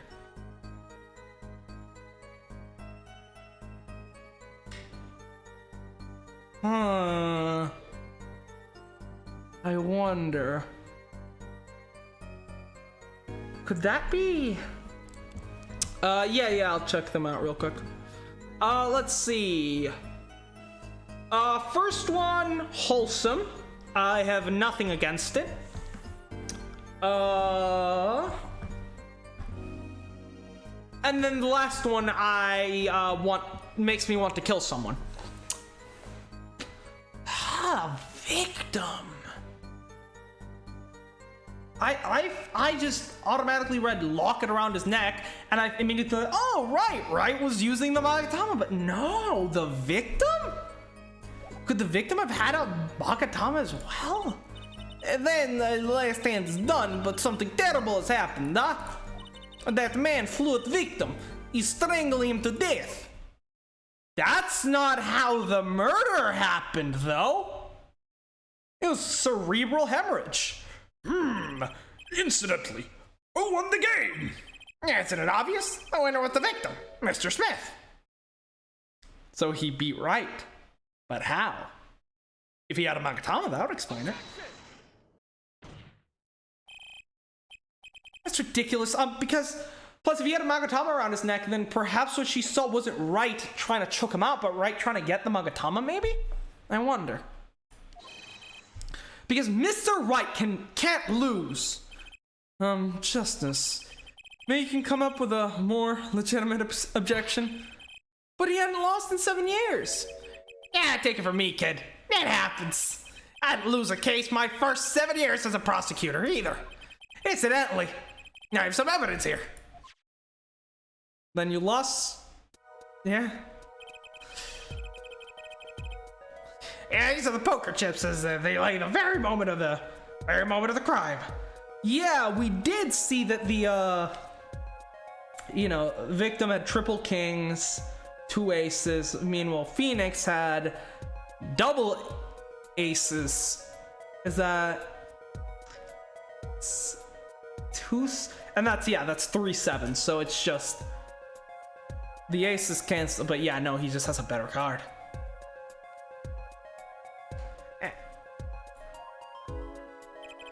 The hand of chips on this side belong to the defendant, Mr. Wright. Those on the far side belong to the victim, Mr. Smith. Also, that bottle was open in that picture. Chips, you say? I mean, yes. Imagine that poker is war. Yeah, sure, save. No. Your hand is your army, and the chips are the spoils. I know that. After all, in my youth, I was known as the poker head of courtroom number 3. I think he means poker face. I'm looking at this picture. It does seem that most of the chips are on the victim's side of the table. Let me take a look at that photo, because that might have something interesting. Square table, victim's body. Right, the chips. The bottle laying on the table.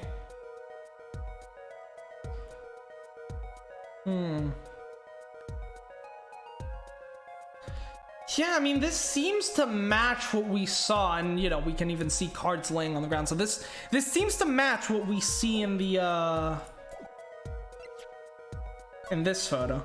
So why is this one black and white and the other one's in color? That doesn't really make a lot of sense, but it's fine. Yeah, they seem to actually match up, so I guess that's fine. All right, let's cross-examine.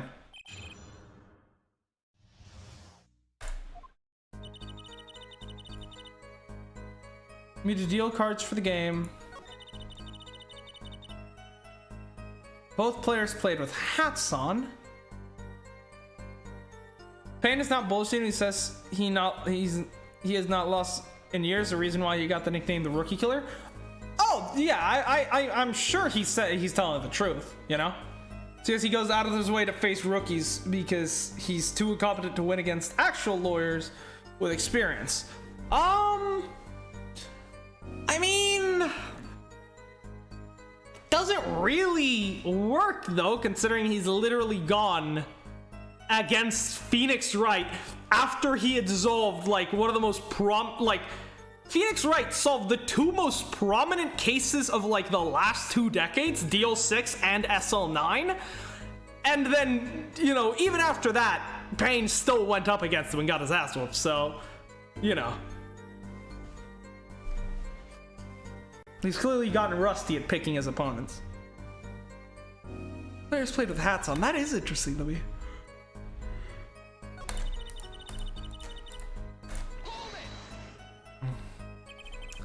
And it's already April. How could it be cold? At Borscht Bowl Club, we have pride on authentic Russian restaurant theme. Of course. Outside it is city in spring, but inside it is always cold as Mother Russia. Ease buddies! No way. No way am I going there. And welcome to Hot Borscht. Cold is best seasoning, da? The victim, he play whole time with his hands on locket at his neck. Now this is very interesting to me. His locket? I believe it was good luck charm, da? He gripped it many times as he played the night. Yes, he must have felt as though it might carry him to the moon and the stars. Although if it were small enough to fit around his neck, it wouldn't have much lift. The defense would like a clarification.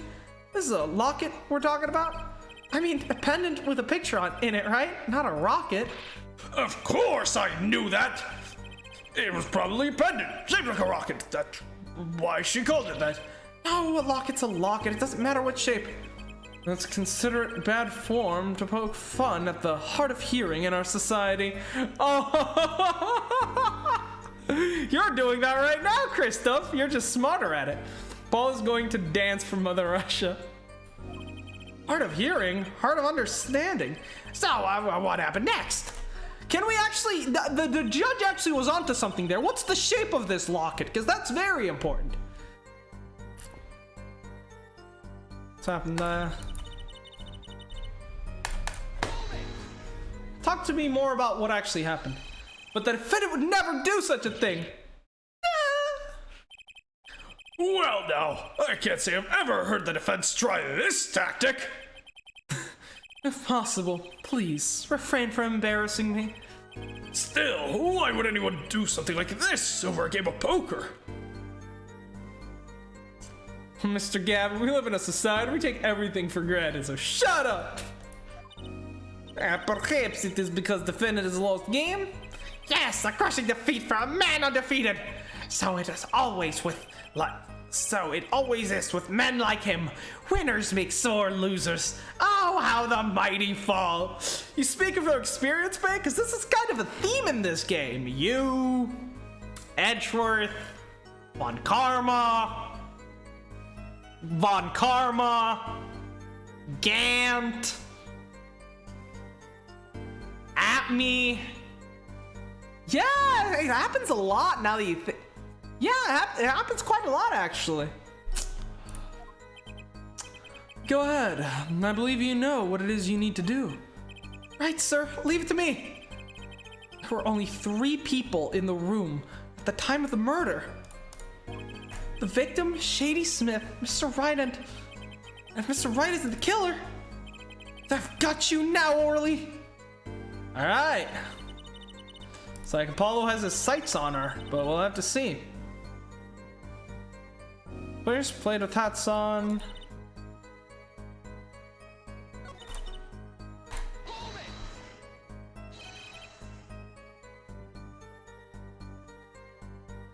Something terrible. not too afraid from me to shouting. Sorry, I need to seriously reconsider this vocal training thing. Miss Orly, can you tell us what happened? Oh, it was so frightening. Trembled with fear. Sure you did, honey. Sure you did.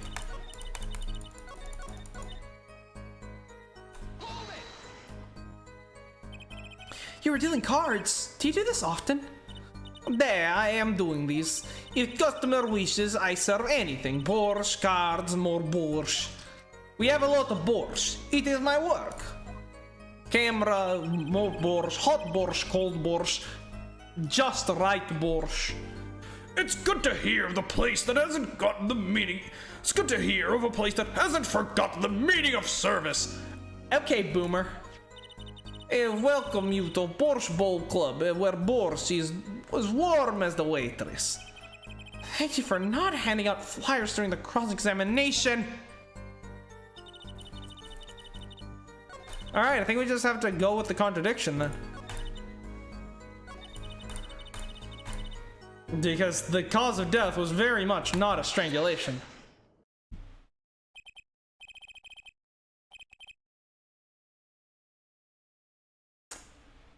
Oh really? Strangled, you say?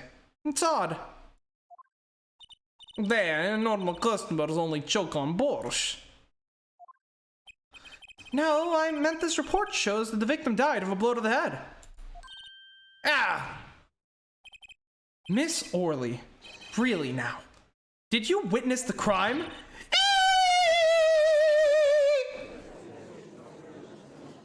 Okay, fucking Zoomer! No, keep in mind, Apollo would definitely be a Zoomer because, the first Ace Attorney game, right, takes place in 2016. I know this because DL6 literally happens on my birthday, right? And then Statute of Limitation runs out 15 years later. So the first Ace Attorney game takes place in 2016. Then, yeah. Actually, yeah, how old is Phoenix? That'll actually give us a nice idea of how much time has passed. 33. He was like, what, 27, 28 in the previous games? Meaning that he's grown about 6. It's been like 6-ish years. Meaning that if Apollo is somewhere in his early 20s, he would have been... If he... Actually, no. I think Apollo is a millennial. Because, like, what would be like, if we assume he's, like, similar in age to, like, what Wright was when he first became an attorney, that would put him at, like, 26, 27. 6 years ago, meaning, well, no. 6 years ago would mean that during the first game, he was roughly, like, 20, 21. But that was 2016, which means he would have been born before 1995, right? If I'm doing the math right? It was, yeah, 1995 to 2016 would be 21 years old, which would mean, he's right on the edge of millennial and Gen Z. Holy shit, like literally right on the fucking edge. Damn. Looking at that picture, it doesn't seem like he was hit. He's still wearing his hat and everything. So the judge figured this out. Great. Yeah, it is in fact that he was hit, Your Honor. Here's a photo we took of the victim with this hat off during our investigation. Which means... Oh, and he has no locket. Okay, cool. So, Phoenix attacks him, takes the locket, which he is now wearing around his neck. The locket is the Magatama, which Phoenix has been using to win, yet somehow the customer had it this time around and used that to win. Google is telling me that Apollo Justice takes place in 2025, 2026. Then in that case, Apollo would be Gen Z, yes. That is interesting. Am I mistaken then about Phoenix's age in the first game? Because he's 33. which would mean 9 years have passed since the first Ace Attorney game, which took place in 2016, right? Since it was 15 years after DL6, which took place on December 28th, 2001. So, interesting. I'll have to look at the numbers a bit more. And here's a photo we took of the Okay, yeah. So yeah, clearly blunt, cerebral hemorrhaging right there. But his locket was stolen at some point, likely by Wright, which is probably why he doesn't want to he doesn't want to testify, because that fucking kind of incriminates him. But for some reason, the hat was put back on him when he was, after the murders. I wonder. Well, that's quite shocking, isn't it? This head certainly was hit. But I have seen it happen. The defendant, he lunged at the victim. His neck. Oh, really, Miss Orley? I think we'll cut you in your own lie this time. No, she's telling the truth. Justice. I admire your enthusiasm, but perhaps you should think this through once more. What? What do you mean? I found a contradiction. There's one thing in her testimony that troubles me. Very well. It seems we should continue this cross-examination. Such a thing as thinking too much. This horse is dead. Let's stop beating it. There's such a thing as thinking aloud too much too.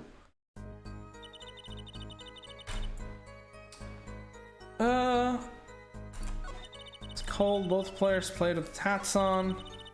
But yeah, now we have a nice, nifty little piece of evidence. Forehead hat removed during the investigation. Yet, as we know, the players were playing with their hats on. Also, I haven't asked you how are you today? Oh, I'm doing fantastic today, honestly. So thanks for that. How are you doing? At Borsbo Club, we have pride in authentic Russian restaurant theme. Every plate comes with the pinnacle of Russian flavor, the bay leaf. Yeah, thanks, Firewall. Though I imagine I'll probably have another stream before Christmas time, but outside it is city in spring, but inside it is always as cold as mother. Okay, we already seen this. Hot boars, cold beer seasoning. Yeah, yes. Okay, so I guess we contradict this with the image of him with the hat off. Whew.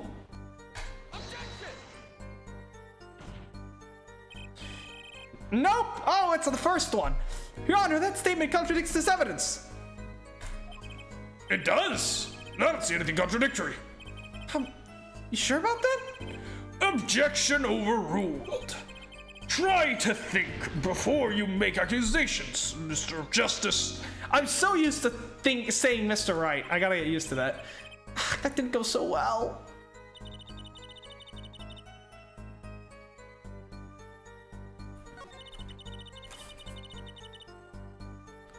Last time it's done, some turtles happened there. Oh, here we go. She had just after the defendant tried to strangle victim, he hit him with bottle. All right, tell me some more about that. You didn't say anything about hitting before. Sorry, I must be forgetting this. Nah. Witness, you will take greater care with your testimony. Oh, I'm sorry, Your Honor. I am of the sorry. And that clears up the discrepancy with the autopsy report, I believe. The defendant made the strangle the victim, then changed his mind, and chose a simpler, blunter means to do the job.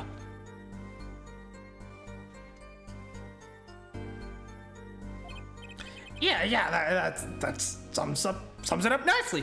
Clearly, she's coming up with some great lies. Clearly, she must have played a Twilight Syndrome murder case before coming to court. That's where she got this story from. So she strangled him, then hit him? Something's fishy about all this. Go ahead. I believe you know what it is you need to do. Right, sir. Leave it to me. There were only 3 people in the room at the time of the murder. The victim, Shady Smith, Mr. Ryden. Okay, we've already seen this. Paul will be like, oh yeah? Oh, overrule this, Your Honor. Clicks the gun. Hit him with the bottle. No, I didn't mean to. Oh my god. God damn it. Well, let's skip through. I cannot get over the fact that Winston Payne has piss-colored clothes and that hair. Does that count as an hoge? Is Winston Payne rocking that Danganronpa Protag drip right now?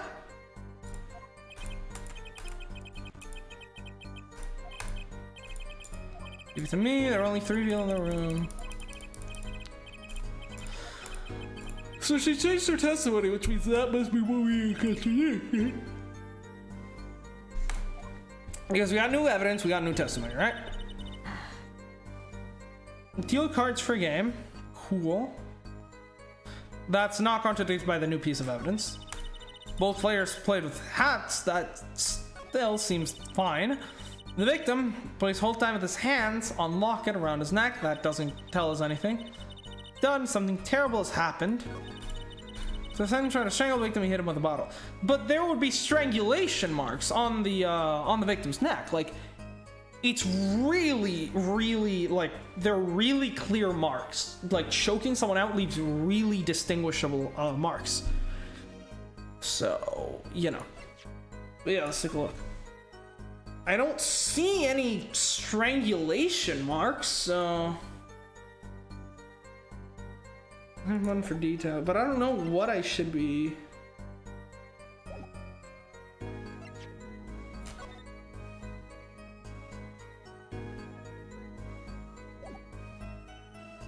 After strangle.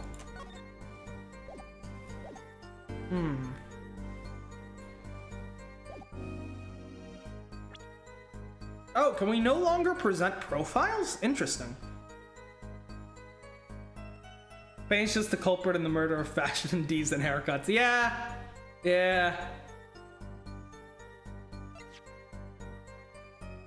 Does it say anything about other injuries?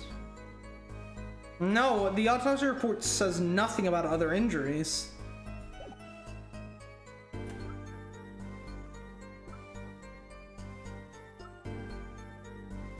Notify the police. Restaurant's first floor. Photograph. Chips.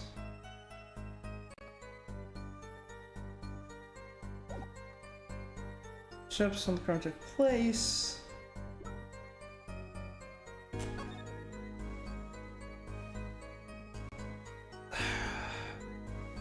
I guess we can try the picture because there's no strangulation marks.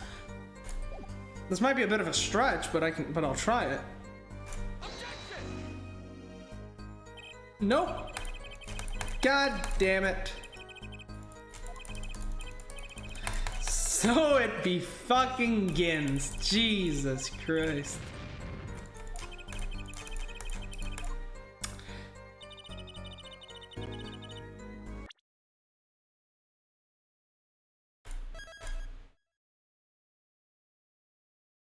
Save, don't return to title screen. Jump photo.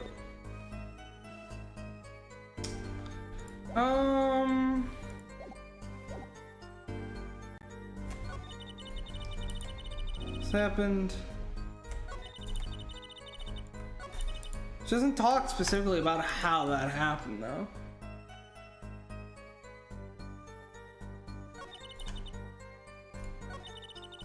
When the chips are impeccable, if that's a hint, don't do that. The next time you give me a hint, you're getting a 5-minute timeout, okay? Just saying. Just warning you. No matter how small. The thing is, I don't even think that's, like, true, because, like, the chips are not impeccable. Like, they're scattered about. It's not like they're neatly stacked up in piles, you know? Like,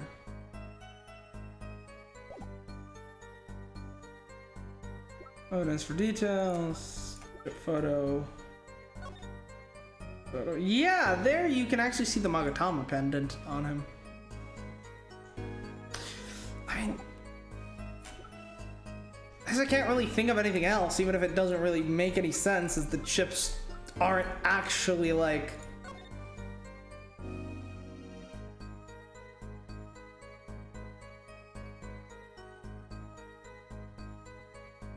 Oh, you were just making a meme. Okay, that's fine. That makes sense. I'm super on the fucking like I'm always like super on the lookout for spoilers because I hate that shit, and like my brain is always like, when it's in like mystery solving mode, that's like all I think about, you know? So anything is like fun, you know? So okay, fine. How removed during this? Yes, touch the set button for details. Oh, you after just strangled.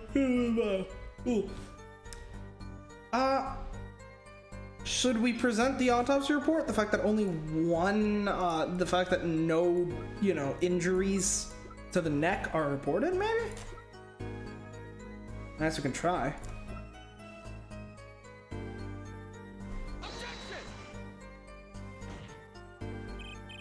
Great! This is going fantastic.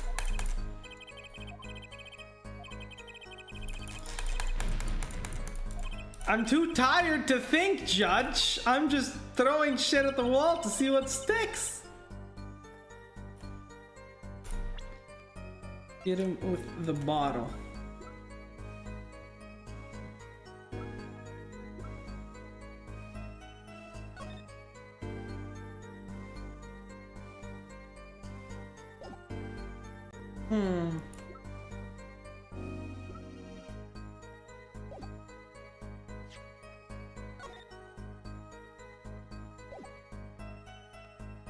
Can't remove during the investigation.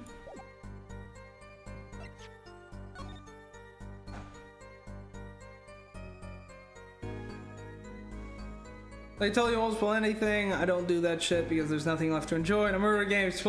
Yeah, I know. It's just some people will like give like small hints, thinking it's like, oh yeah, it's fine. But you know, different streamers have different, you know, levels of tolerance of that kind of stuff. I tend to have like a zero tolerance policy usually.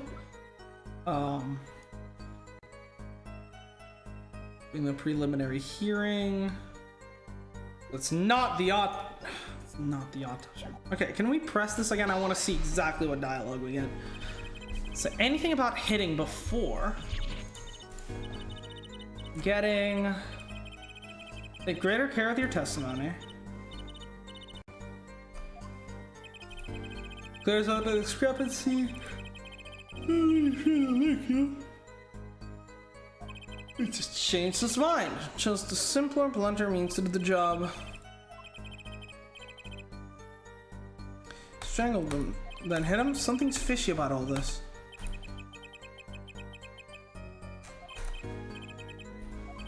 There are only 3. Yeah, I know. I'm just trying to figure this out. There's gonna be something super simple. I'm like super overcomplicating this, aren't I? Holy shit. We obviously know this is the fishy statement, but we just don't know why. After defendant tried to strangle victim, he hit him with a bottle.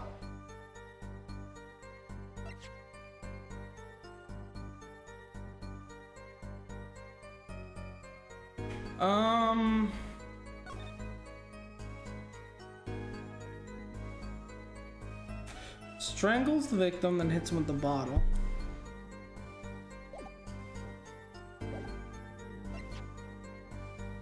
Deadly bottle.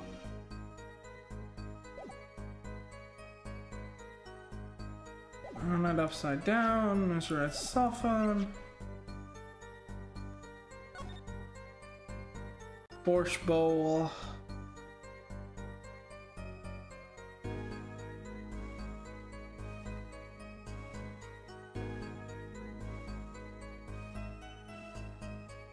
Then I'll hit him with a bottle.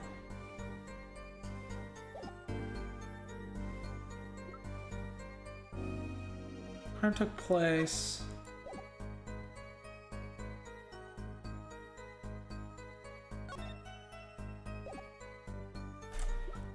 Crime scene photo 2.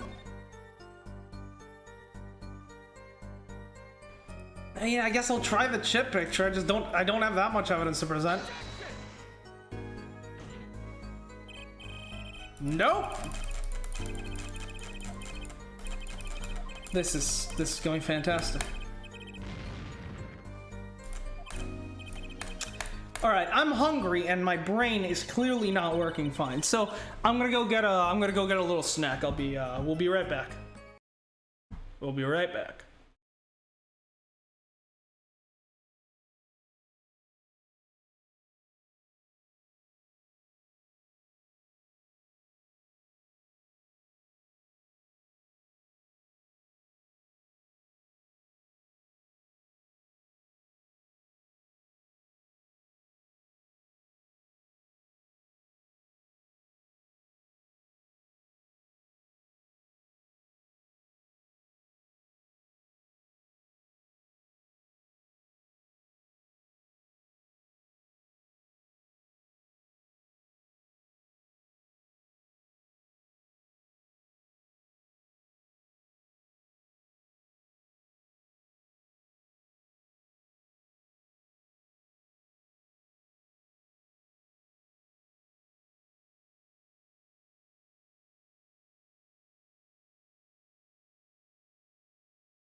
Okay, I'm back. Let's got some crackers and some Mountain Dew because I need to increase my blood sugar. I actually got the booster shot for the COVID vaccine earlier today, so that might be why I'm feeling kind of, I might be feeling some side effects. That's possible. The Fauci ouchie, as they call it. But yeah, let me just look through this court record and try to figure this the fuck out.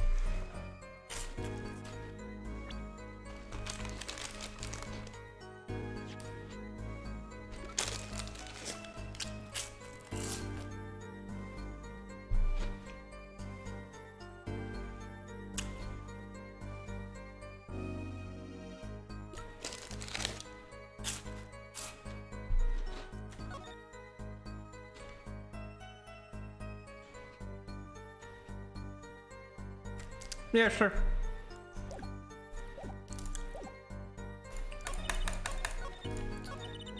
That night, customer asked me to deal cards for game. It was cold, both players played with hats on, huh? The victim, he played whole time with his hand on locket at his neck. Then last hand is done, something terrible has happened, huh? After the defendant tried to strangle victim, he hit him with bottle. Is that good?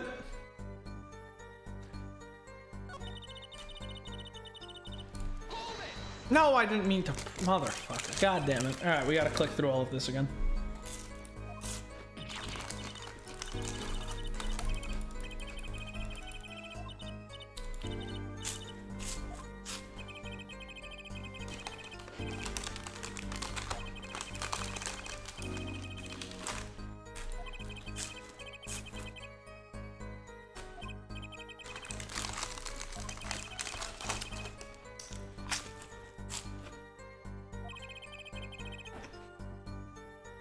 No problem.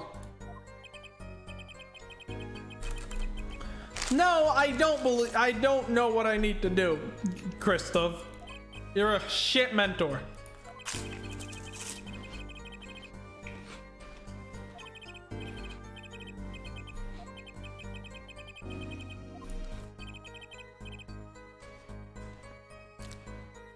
Could have been suicide. That's also a possibility.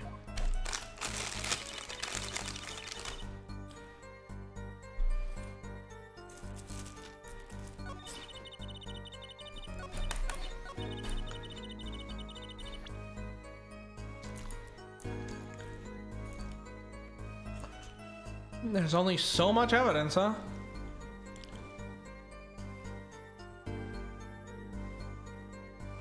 Maybe.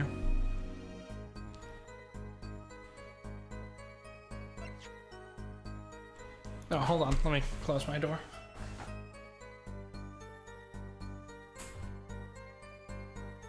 I guess I'll just go through the rest of the evidence and eventually something will fucking stick, because I have no clue at this point.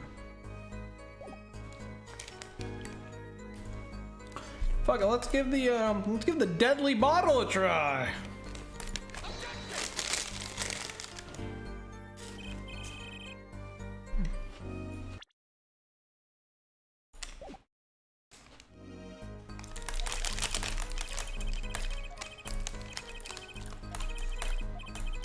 Yeah.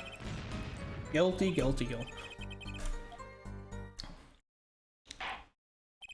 That's enough.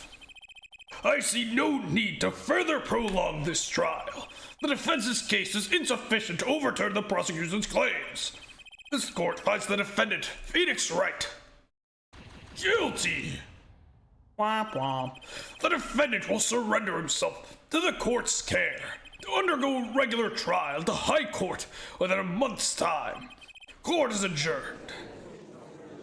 Well, that went well. Very, very well, in fact.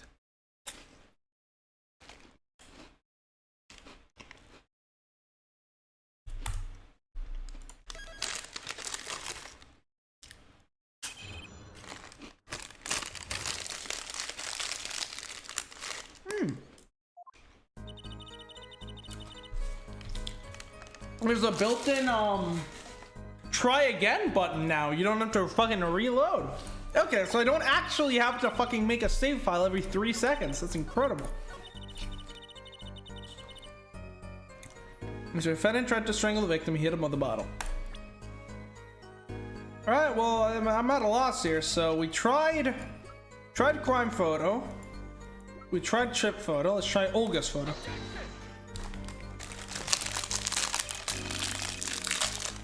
Nope.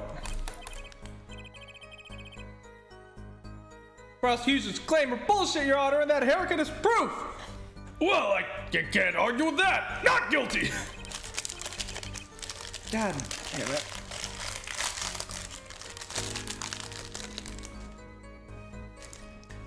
Oh, shit.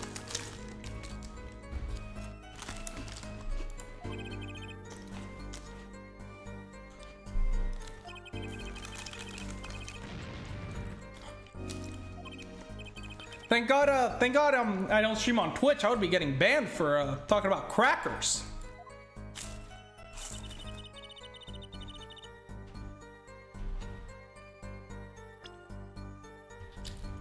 Phone.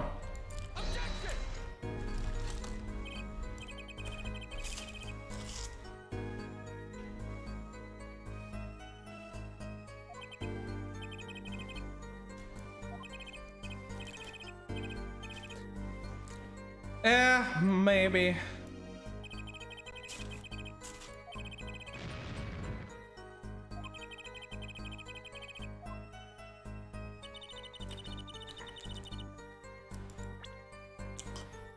I'm just trying everything right now.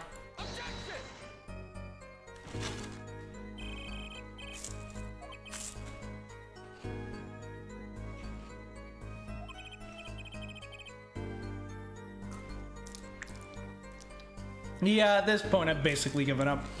All right, sure. I'll allow a hint. Yeah.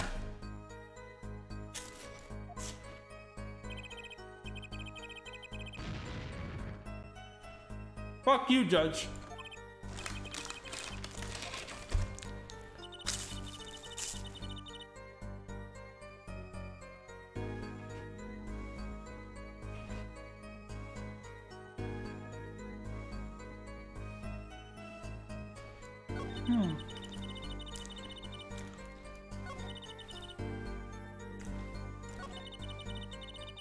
But I don't have that statement. I see.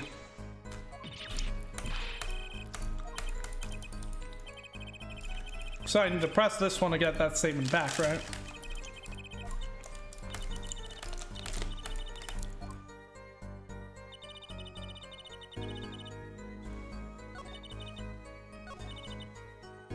So, there is no "that man flew at the victim" statement. Deal cards, cold, hats, hand around this locket, something terrible happens, try to strangle victim, hit him with a bottle. There is no, "that man flew at the victim" line.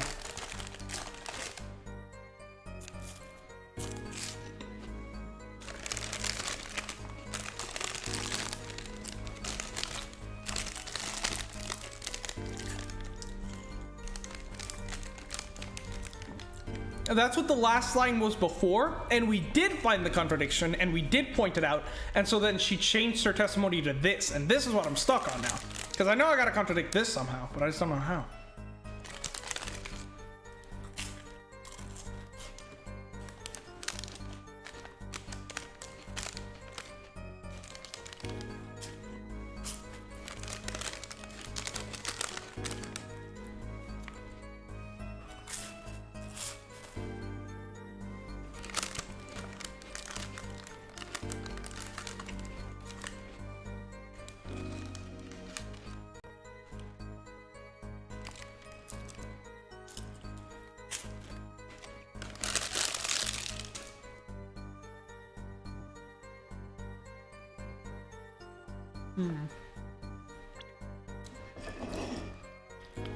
Hey, maybe it's the fucking attorney's badge. Who knows?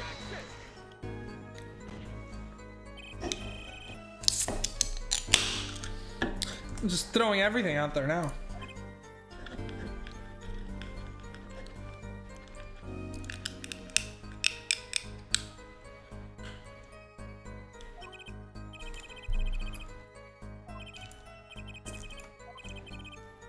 The victim he plays for the whole time. Hold on.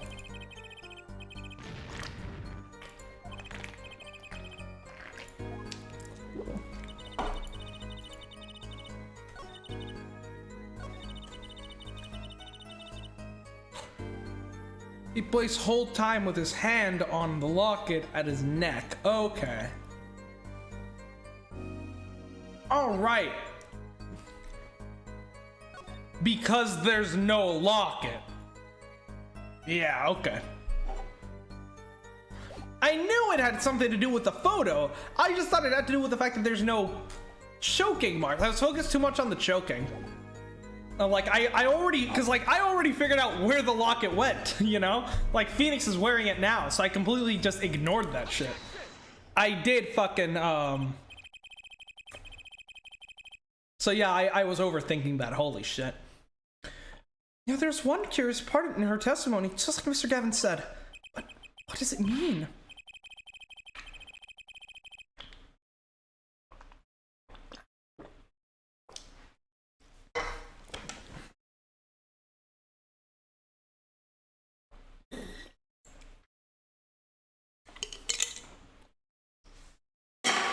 Nah, don't worry. You were very helpful, Firewall.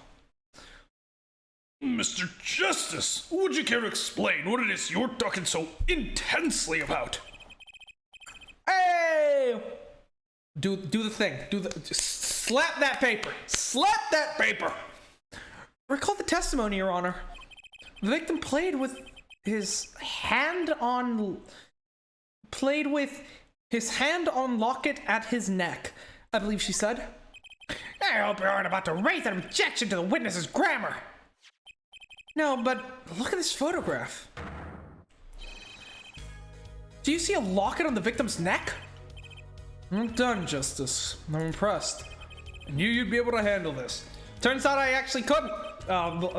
Thank Firewall. But what does it mean? If we are to believe this witness's testimony as is, then the locket disappeared following the victim's death. Lockets don't just disappear, Your Honor. And it's quite simple when you think about it. If the locket is gone, someone must have taken it off. Taking it off? Wait, you don't mean... Paulo is not slapping the paper, he's respectable towards his documents? But how is he supposed to make a point then? You smack the paper, you slam the desk! That's how you do it, you wave your finger in people's faces! It's how you defense turniered.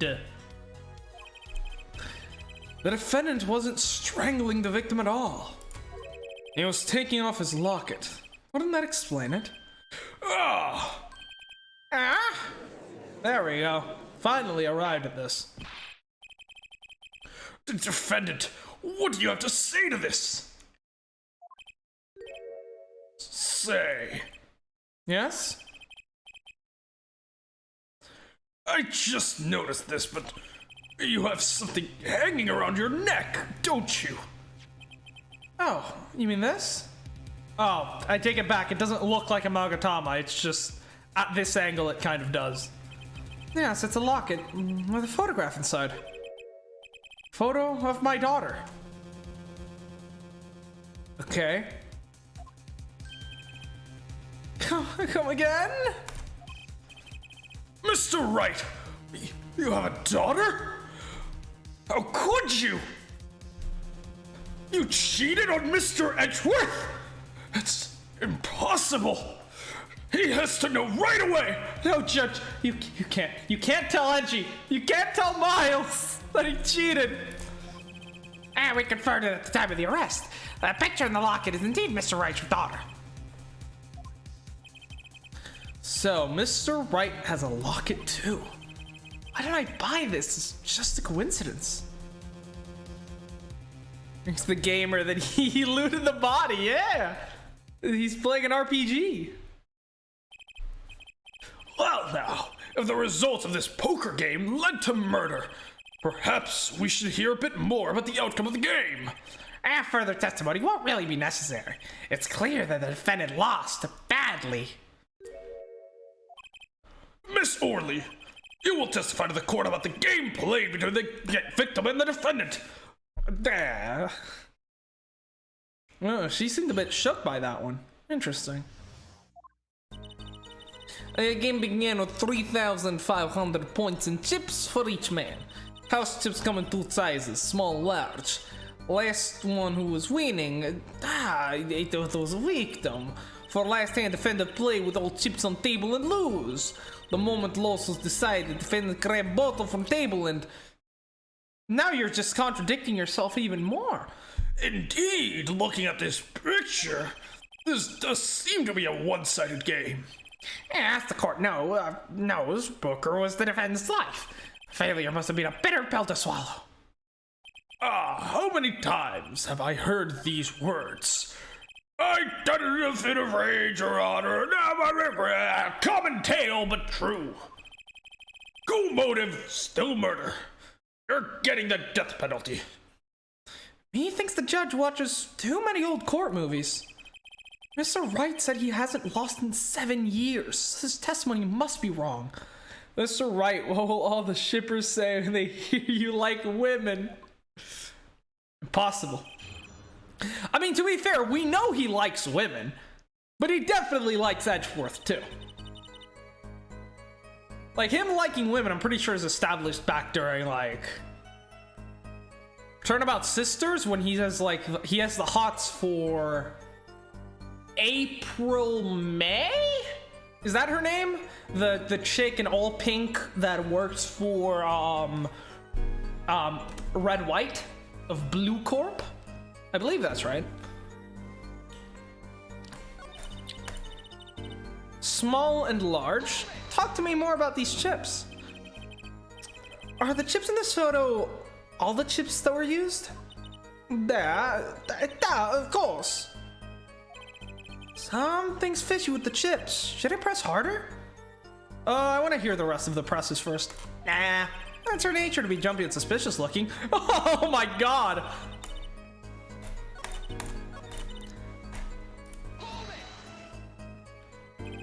Are those the usual starting points? Were any special rules used? So let me actually take a look at this. How would this work out mathematically? Yeah, no, they definitely fuck. So 3,500 each, which means on the table it starts with 7,000, which means there should be a total of 7,000 points on the table in total, right? Let us do what I do best. Math. Okay, I need a pencil. Do I have a fucking pencil here?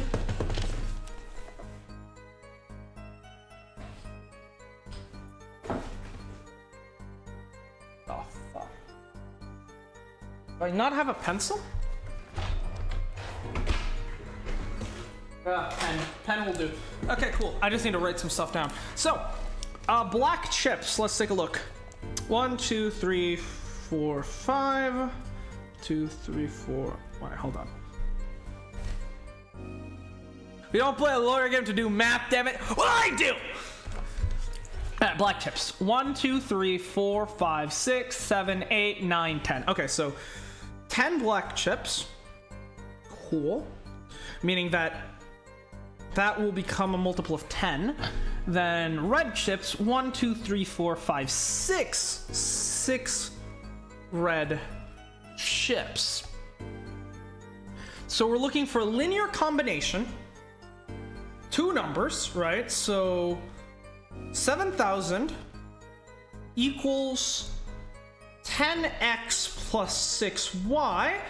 Hold on, let me get a graphing calculator real quick. Oh, we're pulling out all the stops here. This is what makes solving cases fun, you see. So 7,000 equals 10x plus 6y, and of course we need these to be whole numbers, so there's not going to be too many possibilities, right? Let's see. I think the poker aspect of this game is really cool. Yeah, it is fun, so let's see. Actually, yeah, okay, I need to floor this.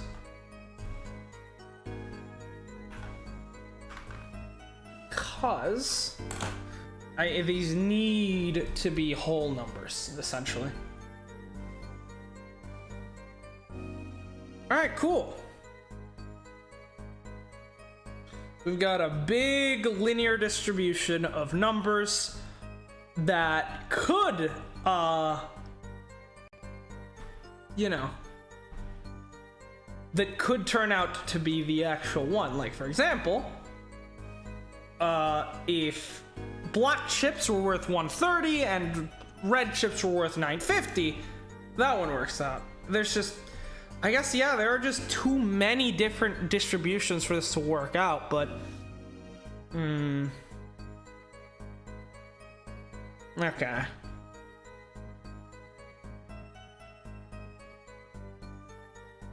Alright, anyways, let's continue. Are those the usual starting points? Were any special rules used? Alright. We'll keep that in the, we'll keep this information in the back burner for now. There's not really much I can do with it yet. No, not special. Usual game, usual rules. If each man began with 3,500 points, then the total would be...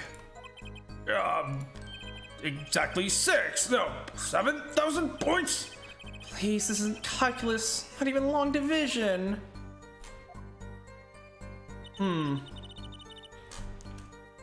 So for the total to be that... Oh, wait, no, this is... Then... If everyone starts with... Then that means each man must start with 5 black pieces, right? Since there's 10 in total. Floor X. And then 3 red pieces, since there's 6 in total. which is essentially just the exact same linear distribution as before. Yeah, okay. Which then means, based on the numbers that they actually have, right? 4 reds and 1 black versus a bunch of blacks and 2 reds. It is theoretically mathematically possible if reds are actually worth a lot more than blacks, then for right to actually be winning this. Small, large. Okay.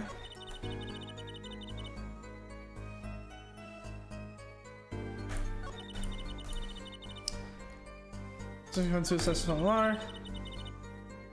The one who's winning is the victim. You're telling me that Mr. Wright, undefeated for 7 whole years, was losing?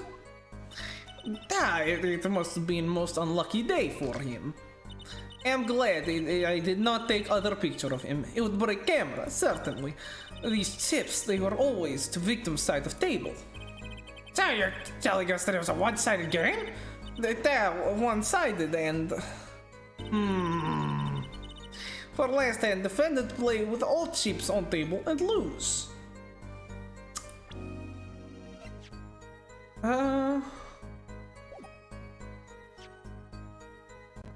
Let me see, when the crime took place. So if he puts his chips in the middle, then... I wonder. The red... Yeah, this is just a Mogus, actually. Last hand, defendant play with all chips on table and lose. Last hand. It was largest point of any hand. Defendant's hand, it was excellent. He tried to use it to take victory from behind. It appears that both the defendant and the victim's hands are in this picture. Yeah, and of course, the victim definitely has the better hand here. That is truly an excellent hand, however, so is the victim's. One with highest number wins, so defendant loses. It's a bit more complicated than that, but essentially. Alright, let's take a look at these ships. Alright, first one, it's alright. Second one, pretty good. Third one,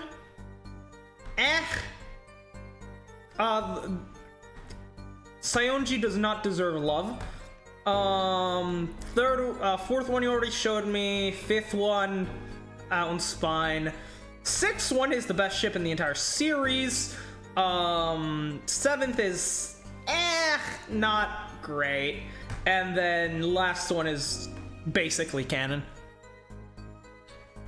Yeah, you are right, Firewall. Every game is actually just an imposter among us.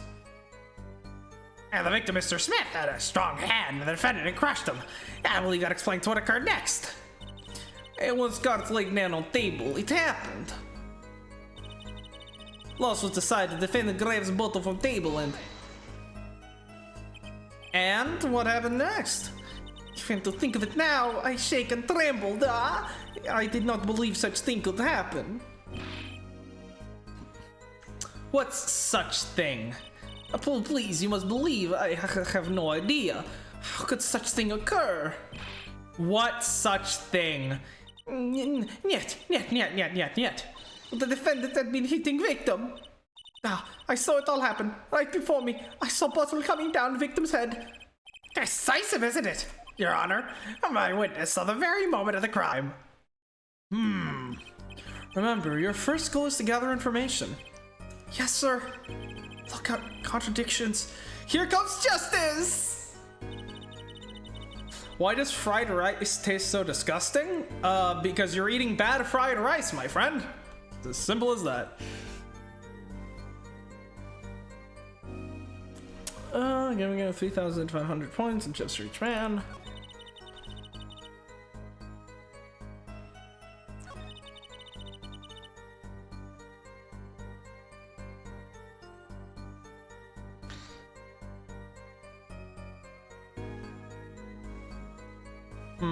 maybe I should try to see if this math idea pans out. Because I essentially just need to find combinations of chips that actually make sense. Because obviously, like, a 13-point chip is fucking useless, right? So what if we look for chips that have values that are multiples of 10?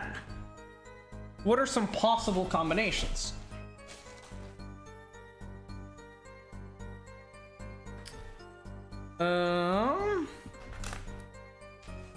No.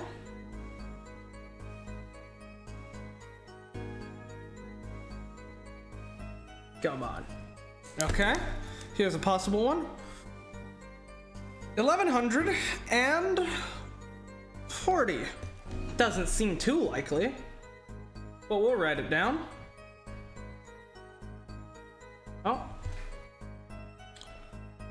1,50 and 70. Again, these point values don't seem very good. Like, it wouldn't make any sense to have. Now, this one seems to actually make quite a bit of sense. 1,100. Okay, that one seems quite likely. 950 and 130.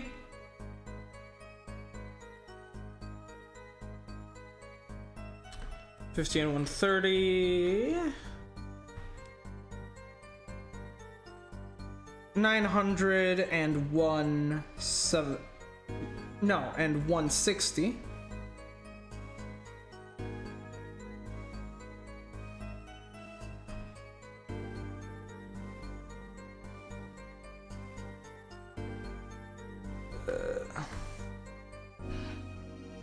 This is taking taking way too long.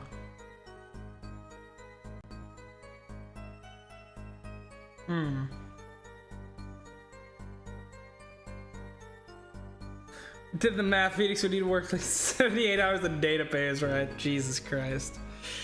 Yeah, there's just too many different combinations of chips that would actually be possible. Like, for example, if we say that black chips are worth... No, it would have to be the other way around. So it would actually be 100 and 1,000. So one possible combination, actually, is if the red chips are worth 1,000 and the black chips are worth 100, this whole thing adds up to 7,000. It also means that right now has 4,100 points, whereas this idiot only has 2,800.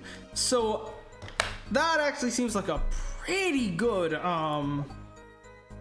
combination of points that works out well for right there. So, but again, there's just so many different combinations of possible combinations of points that you could do with chips that that's not really useful information.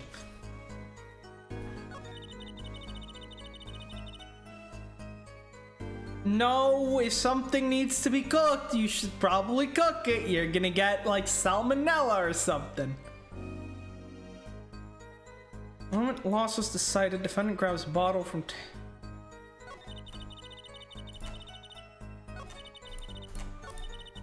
so it's coming to... Well, yeah, and it's obvious that that's the thing, because she's obviously not...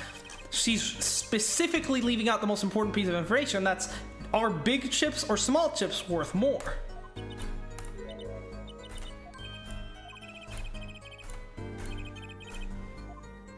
Oh, right, I completely forgot that we could press harder on this one. I completely forgot that this was an option that we had.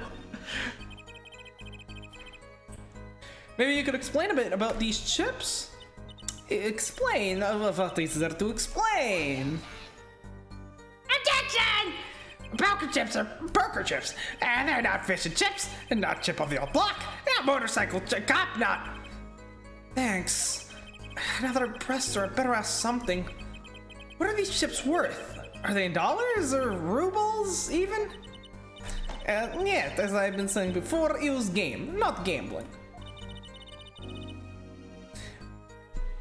hard perhaps for capitalists to understand. Two types of chip. 100 points, 1,000 point a chip. Yep, and there's only one way that works out. Mathematically, that only works out to 7,000 points if black chips are if red chips are worth 1,000, black chips are worth 100. Yeah. I thought it would be something like that, since that seems like an actually, like, believable chip values, as opposed to, like, can you imagine you go to fucking play poker and they're like, oh yeah, what's this chip worth? No, this one's worth 950 points. And you're like, okay, kind of weird. What's this one worth? 130. You're like, motherfucker, what? 130? Are you stupid? Are you fucking stupid? 130. Who the fuck makes a 130 point poker chip? You know? So yeah, you need 1,100 is like, because like I skimmed through like the linear distribution, like that one made sense. There were other ones that made sense too, so I didn't have like, you know, exact like confidence, but this is what I thought would probably be it. So yeah, turns out math is actually quite useful in a game about liars and cheats. It is not money, that. Justice, Sir. don't you find her comment interesting? In more ways than one, sir. I'll have it added to her testimony myself. Well, does the defense want the witness? What does the defense? Well, does the defense want the witness to add to her testimony? Yes. Yes, I do think it deserves further scrutiny. Add it to the testimony. I wish I knew where I was going with this. 282 points on the big chips and 564 points. Well, you said big chips twice, but would that? I don't know. Would that actually work out? I haven't looked at the whole distribution. It might. There, Your Honor. One kind of chips worth 100 points, other kind worth 1,000. Two kinds in all. Mr. Gavin said this testimony is important. To be honest, I have no idea why. Ah, yes. The classic. Mr. Justice, do the court a favor and think of what you want to say before raising your hand. We're not in kindergarten. Sorry, I'm fine. I'd better think of something to ask. Quick. The two types of chips. There. The small ones are 100, the big ones 1,000, right, of course? Okay, Apollo clearly failed first grade math. Ha! Don't waste our time. Is that all? Yeah. Great, Mr. Gavin made me stop her, and now I'm the one looking dumb. Oh, Justice. Please try not to embarrass me like that. Huh? Who? Me? Justice? Am I called Justice? There's a clear contradiction in the information you have in your hands. What? It's a simple matter of calculation. Go on, try it. We're not in kindergarten after all. Calculation?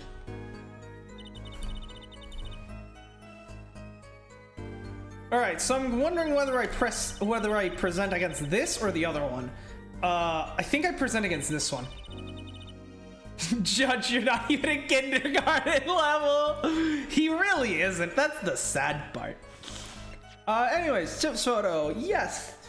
I'm guessing we present on this one now that we have the information on the chips. Yes. Okay. You're sure it was the victim who won? Absolutely sure.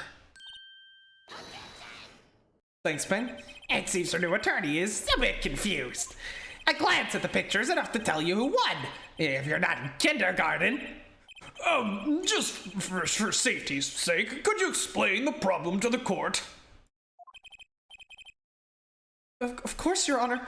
In this photo, I see small chips and I see large chips. Tell me, which are worth 1,000 points? Why, the big ones, of course. The doy. Oh, I thought so too, but the totals don't add up. The totals?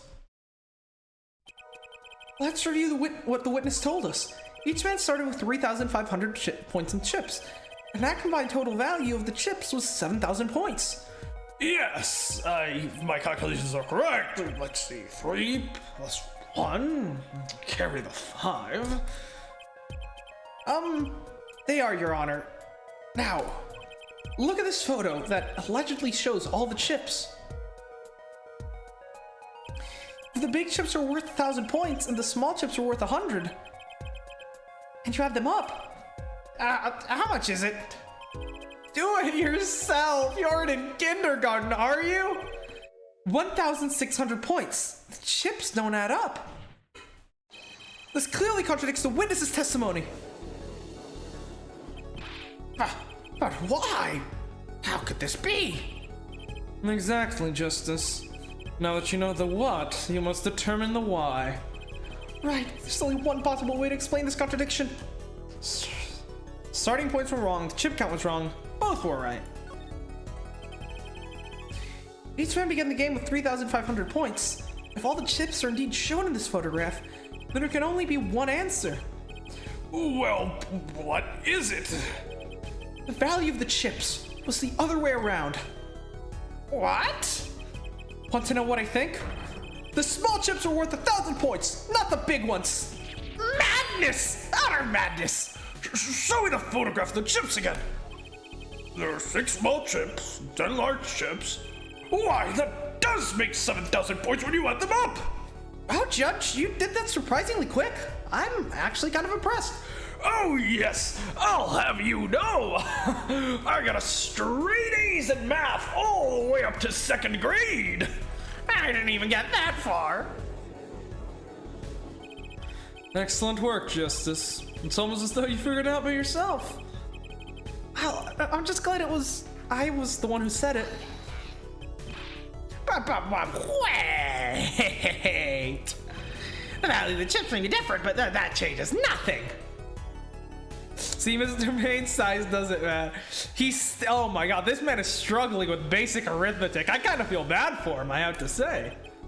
Indeed, the victim did have the larger number of chips still. And Judge, that's why you failed 3rd grade math.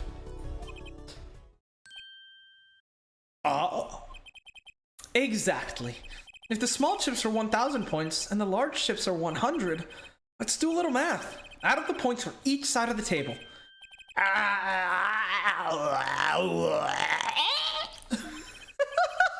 was that noise? 4,100 points! Well now, it seems that Miss Wright was winning the night after all. That's impossible. My client had even less reason to kill the victim. And I wonder... what if everything Olga said was just backwards? Right? Because the man playing around with the pendant, that seems more likely to be right than for it to be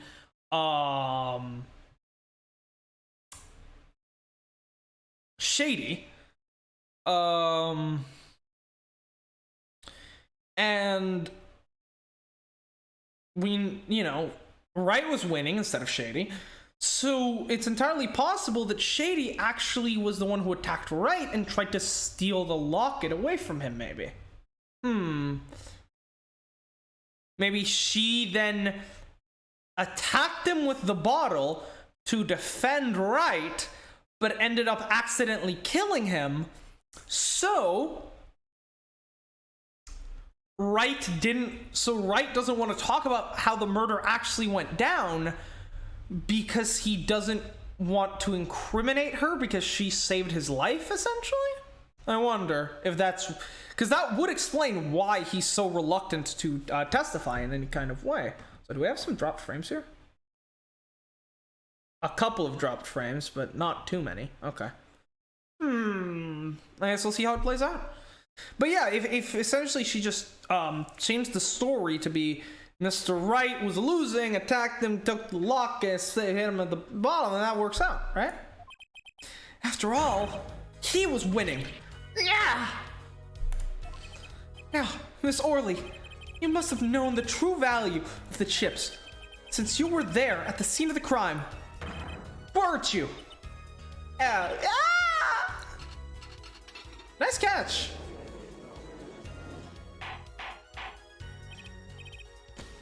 Order, order.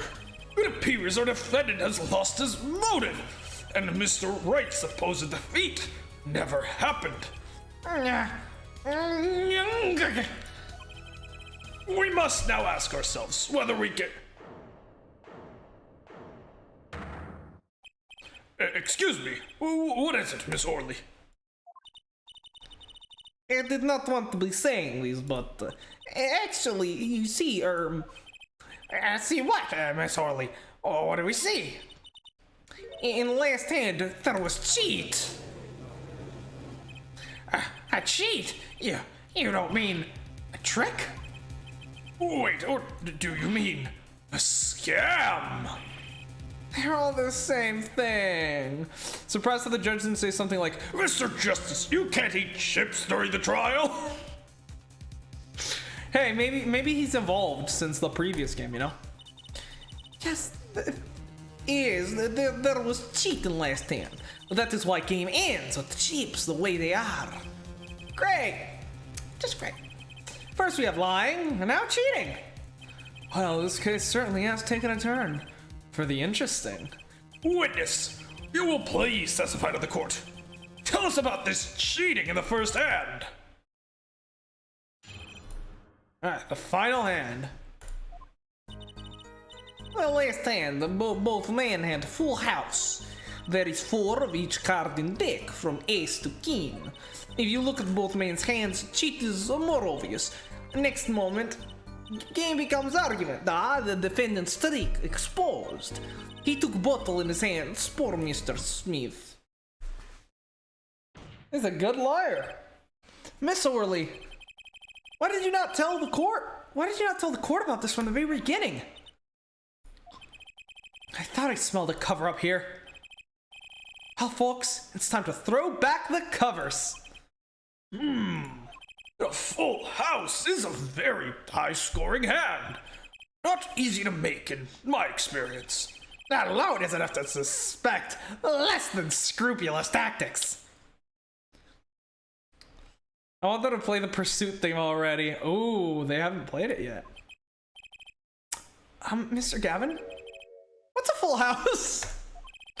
Lawyers these days, you don't know your poker. I can't say this bodes well for your case or career. What is this? Some kind of secret poker ring? Justice. You know the terms 1 pair, 2 pair, 3 of a kind, yes? Yeah, no problem. 2 cards of the same number make a pair, 3 makes 3 of a kind. Good. Now picture a hand with 1 pair, 1 3 of a kind. That's a full house.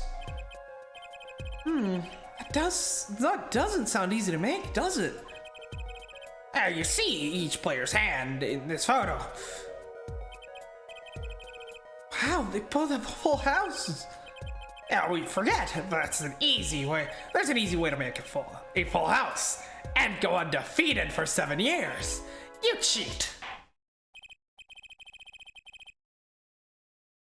Never played poker either, so I'm in the same boat as Bull. The defense may cross-examine the witness. I've played a couple of rounds in my life.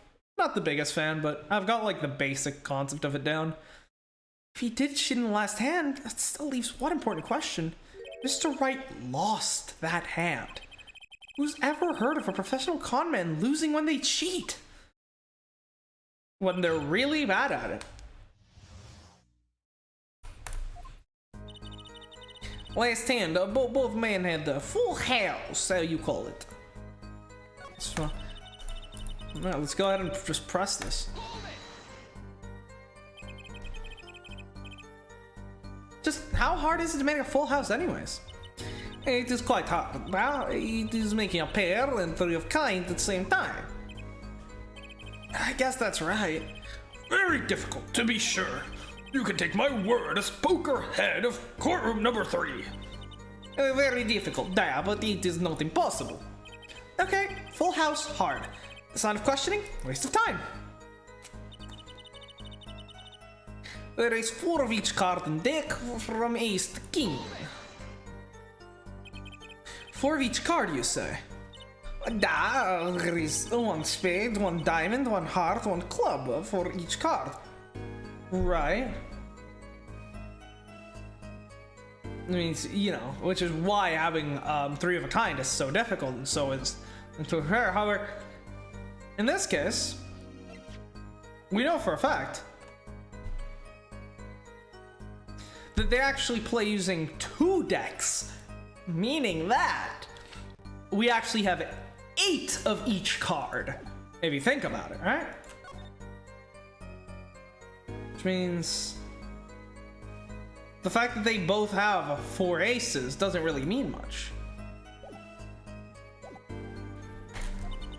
It is interesting fact that this number 4 comes from number of seasons. Huh? You don't say. Did you know that the cards are numbered 1 to 13? And all the cards in a deck, you get 364 a year. Huh? You don't say. Is that a day short? You gotta add the Joker. That's why each deck has 2 jokers.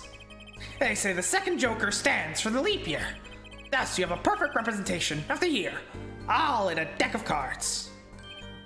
Huh? You don't say. We're gonna be in this courtroom for a year if it keeps going like this. See, I'm not sure if that's actually true though. I guess the math does work out, but if you think about it, but I know for a fact that the classical deck of cards, right, four kinds, 13 number, that was originally based on the minor arcana from the tarot deck, which also had 4 suits, right? Swords becomes clubs, pentacles becomes diamonds, cups becomes hearts, wands becomes... No, swords become spades, wands becomes clubs. Then there's kings, but the thing with the minor arcana is that suits in the tarot deck don't have 13 cards, they actually have 14. One of them got removed when the traditional playing deck of cards was transitioned from, so that couldn't have been based off of the year because there's just too many cards in that case, so I don't think that's actually true. I think there's an easy solution check for cheating. The police of course overlooked. Well, yeah. The police in this game overlook fucking everything. This is not a novelty at this point. How was it clear? The defendant. He played a 5th ace. 5th ace? I still remember both hands very well. Mr. Smith handed 3 aces. Right. You actually take a look at the, except for the fact that it doesn't. It's got 3 kings, not 3 aces. And even if it did, we have 2 decks of cards in the mix, so... Deck of cards also has 52 cards, so that the Joker's the year has 52 weeks, yeah. But...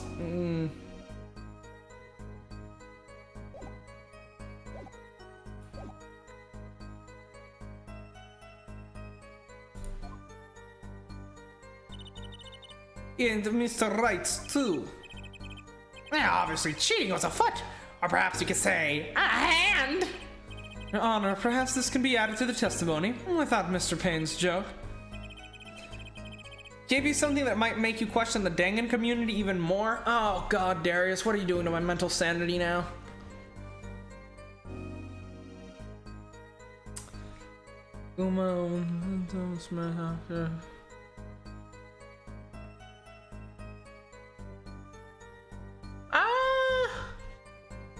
I don't know. I think that's the most based thing you've said probably ever, Darius. I have to say. Alright, add that shit to the testimony, bitch. And Miss Smith's handed 3 aces, Mr. Wright's 2. It was 5 aces and all. Of course, we know that's the contradiction, but I want to do the presses as well. A 5th ace?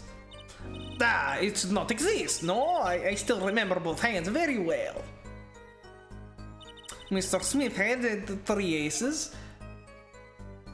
And Mr. Wright, 2. Well, where did this card come from?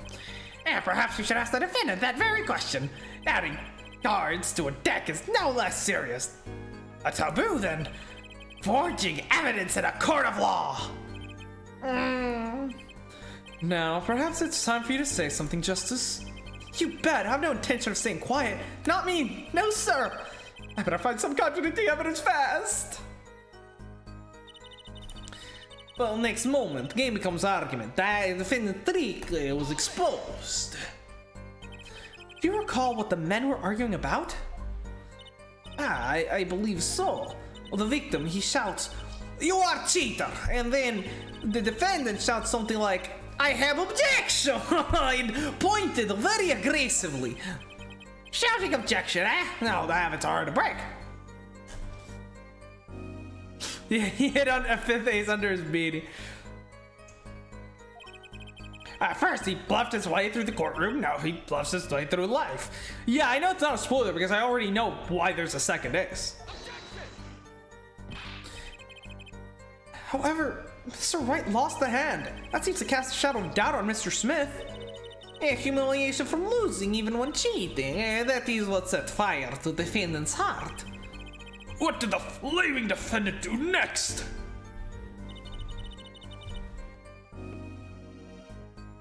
He took bottle in his hand, poor Mr. Smith. And by bottle, are you referring to this? The defendant uses this bottle to be favorite artists, bands, the Beatles, Panic at the Disco, Weezer. Those are top 3. This behavior is... Oh, fuck. His behavior is an admission of cheating by the defendant. Other than that, Eminem, Tech 9, Green Day, Rise Against. But why use the grape juice bottle? Yes, King Crimson as well. Yeah, you'd be surprised what can be used as a weapon. His juice is a recommended drink of Borscht Club. The year's vintage is remarkable for its hefty flavor. Hefty enough to brain a grown man, apparently. First he says it was a serious competition, now she says there was cheating? Justice, notice anything odd?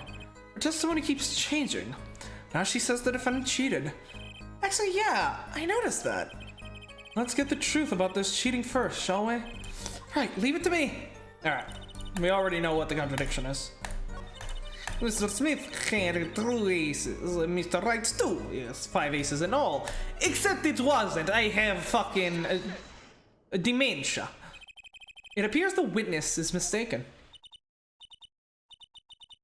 Mistaken? But my name is... Look, this piece of evidence clearly contradicts what you said in your testimony. That's a photo of the chips, is it not? He uses the bottle in order to sob. Justice. Perhaps you ought to explain your point in a way that the judge can comprehend. In other words, use your finger to point out your point. Yes, please point out the contradiction in this photo. What particular point contradicts the witness's testimony? This hand, which only has, which is, you know, missing an ace. Miss Orley, in your testimony, you made the following claim. Mr. Smith's hand, 3 aces. You can clearly see the victim's hand only had 2 aces. What do you think of my taste? Beatles is great. Queen, overrated, but still good. Elton John is good. Billy Joel, yeah, all good, pretty much. But as you can clearly see, the victim's hand only had 2 aces. Ah! What now, Payne? Well, maybe the witness was just simply confused. Perhaps it was the defendant's hand that held the 3rd ace in question. Take another look at the evidence. As you can see, the defendant also had 2 aces in his hand. Where's the 5th ace? I see cheating all right, and it's going right here in this courtroom. 2 aces in each player's hand does make 4 aces in total. Hardly proof of cheating. Wait, please! It is true, I have seen it. The 5th ace. There was cheating, I swear to you. That's odd. She must be lying, yet she's the most sincere I've seen her all day. You're right to trust your instincts. Again, just because the court record is wrong, just because the court record and the testimony don't match up, doesn't mean it's the testimony that's wrong. It's entirely possible because after all, this picture could have been taken, you know, someone could have very easily removed one of the aces, placed the king in its place, and then taken the picture. Who was... who took this picture? Assuming since it's in color, it was taken by, Olga, I have to assume. You're right to trust your instincts. Mr. Gavin? Who knows what lies in store for us in the trial ahead? Your Honor, if I may, I have a suggestion. What might that be, Mr. Gavin? If you don't mind, perhaps we might examine the actual cards. The cards? Mr. Payne. Yes? The players' hands that night were set aside as evidence, were they not? The defense would like to request that the cards be shown to the court. Very well, the prosecution will submit this evidence. Which will you examine, the victim's cards or the defendant's hand? If these cards can't prove the cheating what's going on, nothing will. Now, which of these hands is more suspicious? Oh, let's take a look.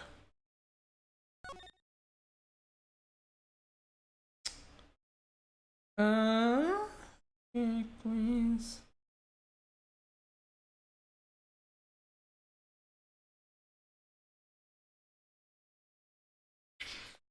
I would have to say the defendant? I mean, no, the victims are probably more suspicious, right? Because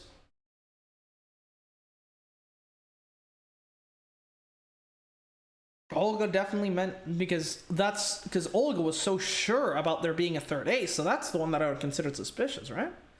Unless this is like, again, it could be that one theory I had that Olga is actually telling everything kind of backwards, and the one that was actually that she saw the 3rd ace was in Wright's hand, and then he saw that shady cheating. But I'm gonna just go with the victim's hand. That seems like the most straightforward. Let's not overthink stuff. It was the victim's hand that changed over the course of the witness's testimony. The defense requests time to examine Mr. Smith's cards. Very well. Mr. Payne, if you would. Very well. Victim's hand submitted as evidence during the trial. Well, time's wasting. Got it just... Yeah, we'll check it out.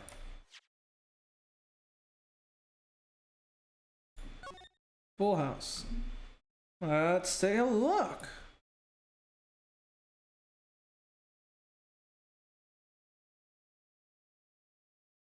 Well, that's interesting.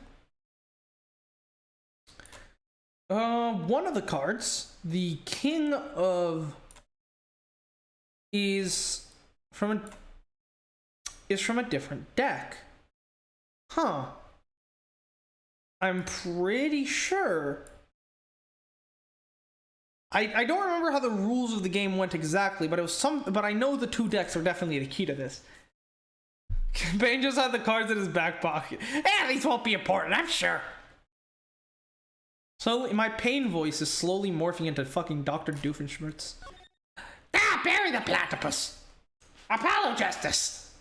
You can't stop my guilty-inator. Cards are red. For some reason, I thought they were using blue back cards in the final hand. Only one of these cards has a blue back. I'm much more of a red guy myself. Blue is so not red, you know? I've noticed. Okay. Yes, sir. Yeah, the sussy blue imposter. Yeah, go ahead. Give them to me. Oh. When examining evidence, be sure to view it from all sides and angles. Try to use the dials on the evidence viewer. That should give you a better perspective on the case. Okay, let's do this. What? Your Honor, look at this! What are the victim's cards? The back is a different color. Yeah? Oh, that isn't possible, but they put the cards in Wright's hand. What was that, Miss Orley? No, yet, or I merely said that I have. Your Honor, Mr. Gavin, yes? tell me, what is the easiest way to cheat at poker? To cheat? Want to hold your hand, don't try suicide, Rocket Man. My life, working for the weekend. All good choices. One merely needs a friend. A comrade, shall we say? The dealer. Wait, so you mean... this witness, Miss Orley? She's the cheater. Not professional, I'd wager.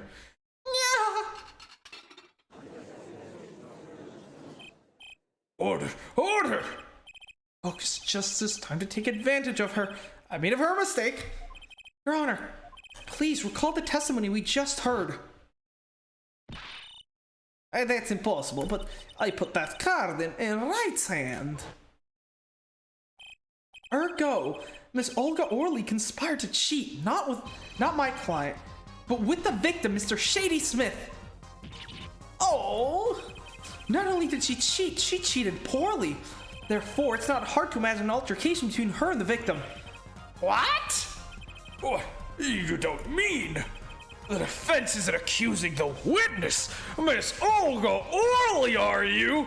It's not like every single murderer that has gone through this court has actually been a witness in that very same case beforehand. No, that couldn't be. Mr. Apologist, you came in just in time.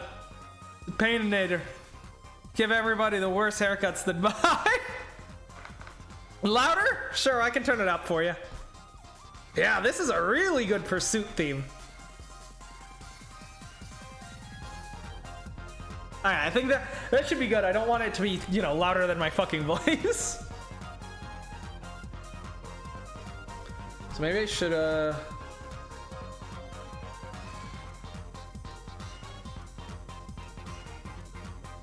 There we go.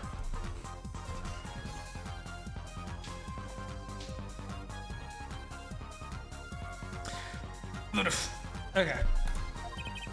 Time for justice! There are 3 people in the room at the time of the incident, and if Mr. Wright isn't guilty, that means I am. The defense accuses the witness, Miss Olga Orley, of murder.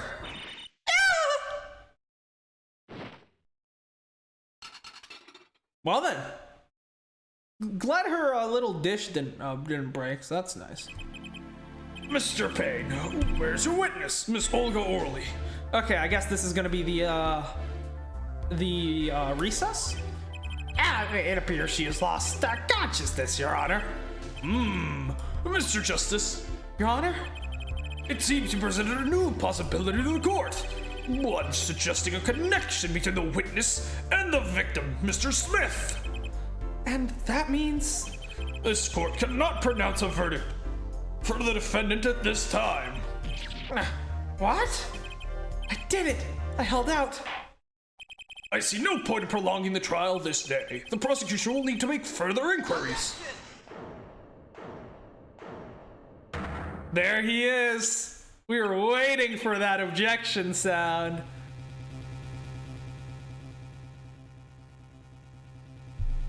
You mean the pursuit theme? The pursuit theme was fucking great. Mr. Wright, you can't end the trial here, Your Honor. Not yet. What nonsense is the defendant spewing now? Think, one of the cards had a different colored back. Don't you wonder what it means? What are you doing, Mr. Wright? Raising objections. You're about to get off the hook? Ridiculous.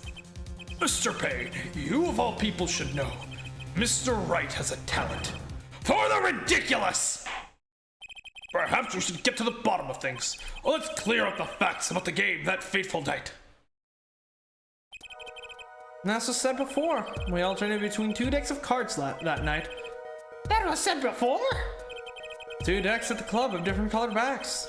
Blue and red. 1 color per deck. Why use different colored backs? If we use the same color, 2 decks might get mixed. Use different colors and these still got mixed. Yeah, we used red decks for the last game. I see, but that's odd. For some reason, I have this impression that you were using blue cards. No.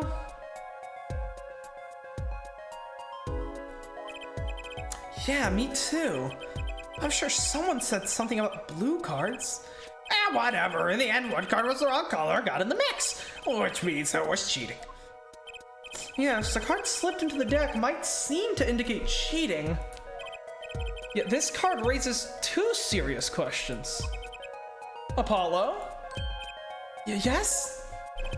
Let's consider the first question, shall we? Think, and then the last game. When was the card swapped? When? There are 3 broad possibilities here.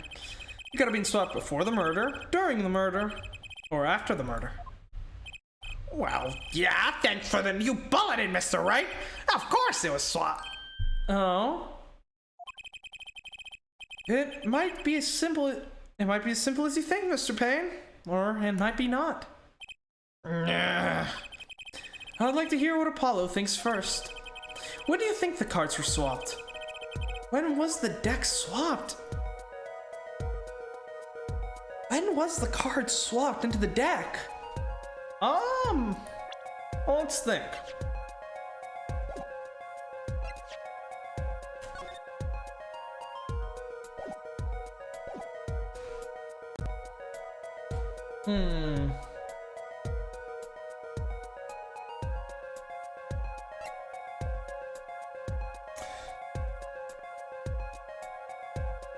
If the card was swapped into the deck, before the murder, so while they were playing, right? Then Wright would have seen the card very close to first Reese's. Okay, cool. Wright would have seen the card be the wrong color and he likely would have called it out, right? Which may have led to an altercation that then led to the murder that took place. Alternatively, it's still entirely possible for the card to not have been swapped out yet, right? After all we have to go on is the picture that Olga took place, and she is the murderer, so of course it is within her interest to manipulate the scene of the crime in certain ways, right?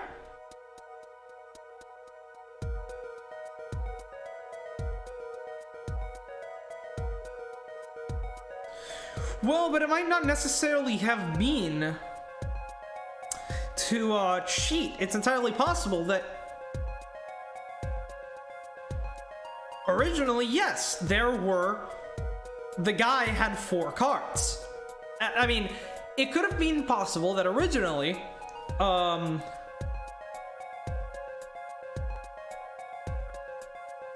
Shady had 3 aces. However, when they play their hands, they realized, oh shit! There's 5 aces here. You're cheating. So upon that being called out, upon being called out for cheating, what's his face? Shady attacks Olga, who then fights back with the bottle, kills him, and then maybe swaps out the cards to ensure that, to hide the fact that cheating had happened. But no, then she would have known about, then she wouldn't have given the wrong, she wouldn't have given the wrong, the wrong description of the card, so,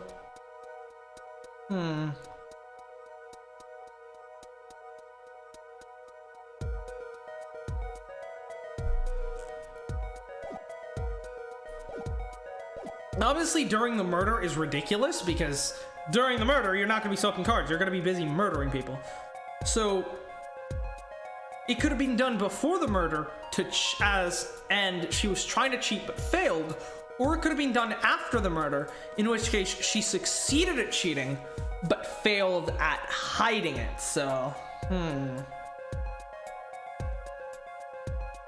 very intriguing.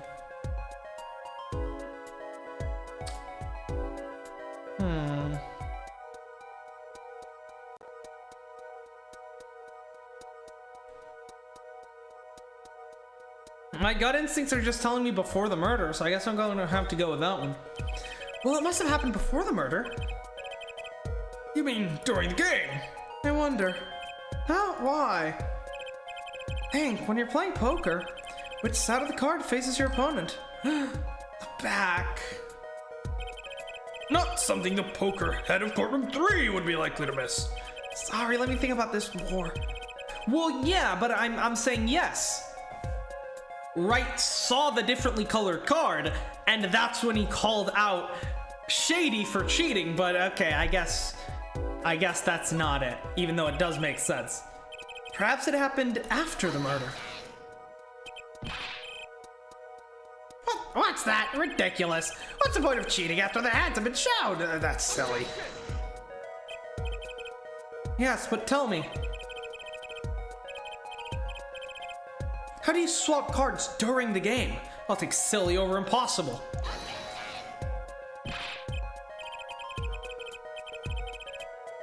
Take it from me, son. There's a lot of silly in this world, but very little impossible. Oh, even when the backs of the cards are a different color? If you pulled that during a game, you'd be caught in no time. Well, yeah, that was my argument, but I guess we're not going with that. Quite true. That would mean that the blue card in question was swapped after the hands were shown. After the murder. Okay, it's going past silly and straight on to crazy. Let's kick it. What's the point of cheating after the game was over? Who would do that? Oh, indeed. That's one of the mysteries before us. There's another? Yes, a simple yet decisive question must be asked. Who sought the red card for the blue card? Who? The game and murder is done. The victim is dead. Only two remain in the room alive, that is. The defendant, Phoenix Wright, and our witness, Olga Orley. Okay, so who was it that swapped the red card? Or blue? It couldn't have been someone else. It had to have been one of the two. It had to be one of them, right? So...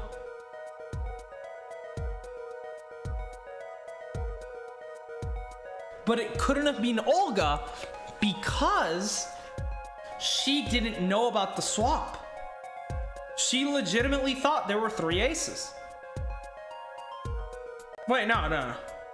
Yeah, okay, so the one who swapped the card must have been Phoenix, right? Phoenix, right? The one who swapped the card was Mr. Wright. It was you, wasn't it? And why would I do such a thing? Well, because, maybe you were trying to hide the fact that you cheated. That would make sense, but the swapped card was in the victim's hand. Oh. Sorry. I'm a nice guy, but I'm not that nice. Come to think of it, he would lack a motive for helping his opponent to win. But again, it must have been Olga who swapped the cards. She was trying to cover up the evidence of cheating. That does make some sense. Sorry. But there's a problem with that explanation. Right, that Olga didn't know about the card, so it was someone else? Ah! So that card was from the wrong deck. Yes, the blue card was stuck into the red hand. Mixing cards from the wrong deck when the backs are different colors? Remember that you're talking about Olga Orley. She was the dealer. Do you really think she would have made such a novice mistake? Actually, I have trouble imagining even the judge making that mistake. You don't know. Was anyone here colorblind? Give it a little more thought, Apollo. Right. Okay, so who was it that swapped the red card? Someone else? But who? Who swapped the cards wasn't Mr. Wright, of course. And, well, it doesn't seem like it could have been Olga Orley either. What are you suggesting? That's hardly a logical conclusion, I'll admit. As the defense, I think it only makes sense for you to name Miss Orley at this point. Yes, I know. But she was the one who dealt the cards, right? I just can't believe she would make the mistake of swapping the wrong color card. And if the card was swapped during the game, it'd be obvious. Something you'd like to share with the court, Mr. Wright? No, my apologies, Your Honor. I was just thinking how much fun all this is. Fun? How about confusing? I have no idea what the defense is claiming, Your Honor. If the one who swapped the cards was the defendant and it wasn't Miss Orley, then who was it? Yeah, well, that is the question, isn't it? Precisely. Huh? I believe we're about to see this case take a new direction. A new direction? We'll find that indeed, after the murder, someone swapped one of the cards in the victim's hand. And that someone made two critical mistakes. I'm sure you're going to tell us that the first was swapping the wrong color card, because the one who did the swap didn't know two color of cards were being used. Right, they didn't work at the establishment. The other mistake was the number on the card. Right. The person replaced the 5th ace with a king. I'm sure whoever swapped it wasn't expecting there to be a 5th ace after all. All they knew was the game had been won with a full house. So they picked the king from the table and swapped it in.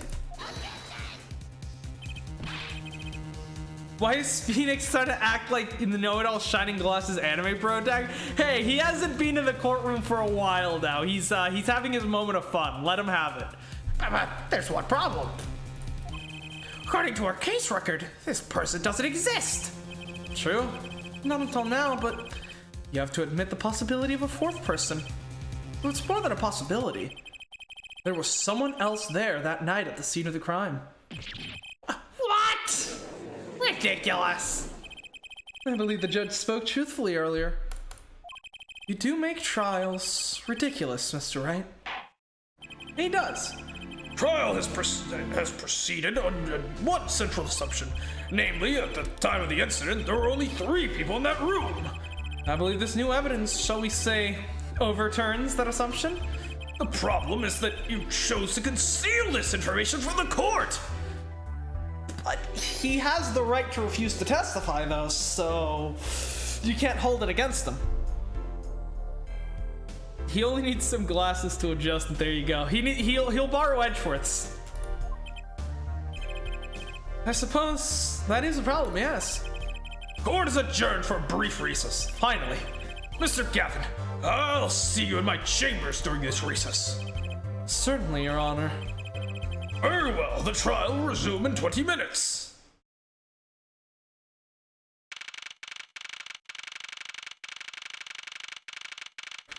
All right, and we're gonna end it here, but before we do, I'm just gonna have a quick look through the court record and just try to work some stuff out, because this is pretty big revelation. Jesus. Okay. Let me just... Let's look through the evidence here.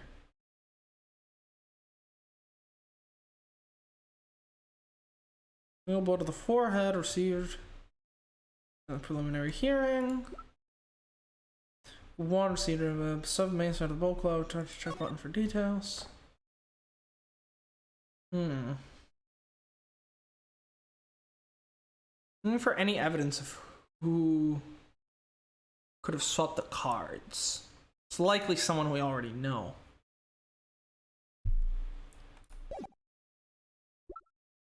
Deadly bottle.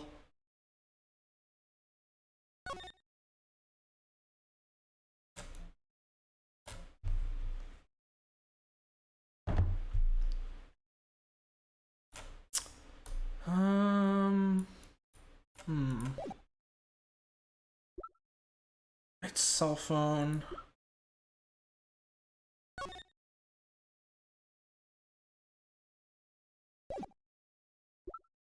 Chip photo. Right, okay, so let's take a look.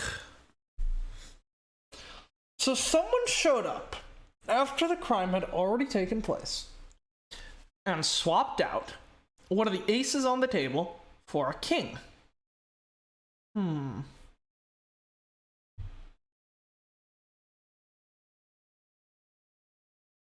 The fact that they swapped out the wrong color card indicates that they didn't know that two different color decks are being used, which means whoever it was can't have been working at Borscht Bowl.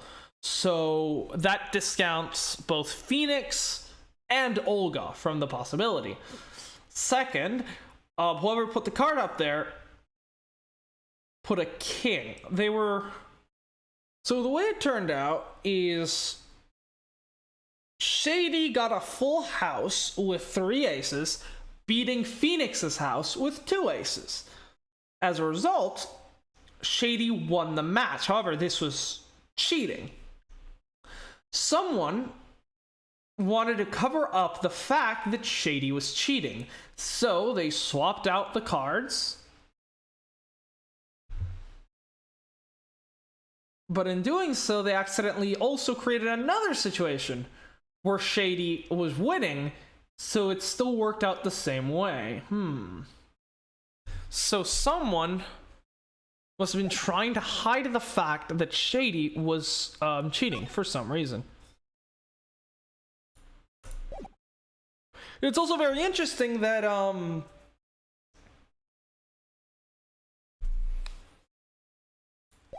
once someone killed Shady and then placed the hat back on him.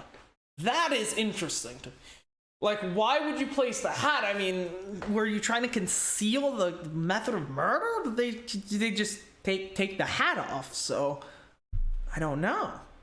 What is the purpose of the hat? That is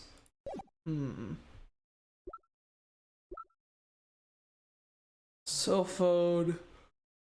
It's useless. Victim's hand was left at the scene, a full house. And it's back to the beginning. Let's take a look at this. So yeah, this king was added by accident. Here's a blue back. Okay.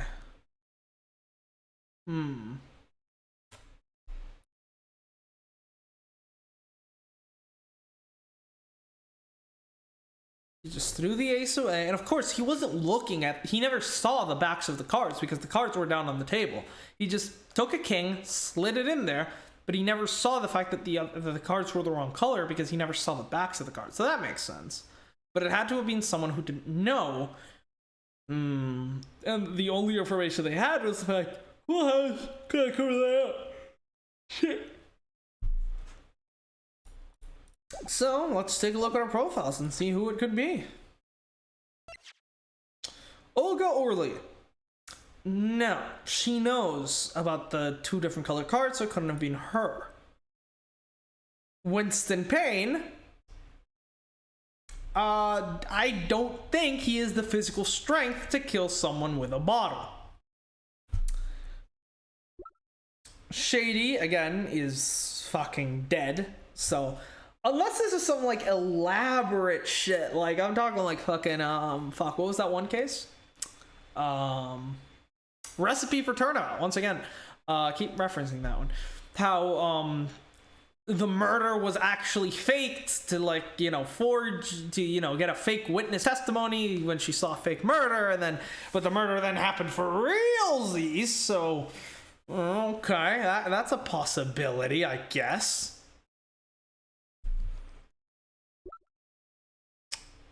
Phoenix Wright. Again, Phoenix couldn't have done it because he would have noticed the different cards. And then there's Gavin, who, I mean, it would be an interesting twist. Frame Phoenix for murder, then essentially just botch up the case and get him convicted, which Phoenix knows this though, so he specifically requests for Apollo to defend him instead. That would explain that much, and it does make sense. But there's just, I mean, like, literally, because we can already discount Olga and Phoenix, the other person, the person who swept the card, must be either Gavin, Shady, or Winston. But we know the card swap happened after the murder, so it couldn't have been Shady unless there's some ridiculous fucking double murder shit going down. Pain is the killer, obviously. He kills Shady with the power of bad haircuts. That's why Shady is bald. Yeah.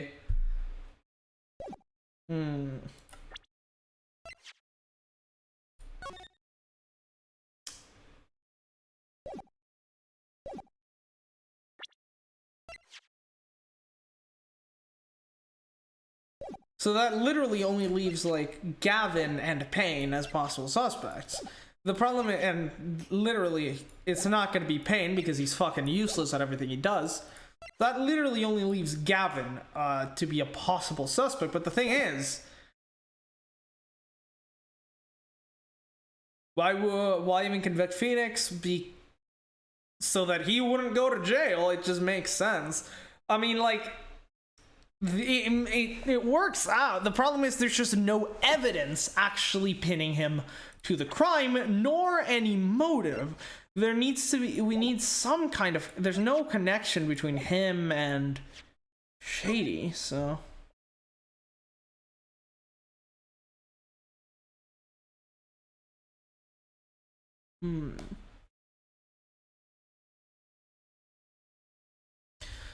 So let's see what's going on here.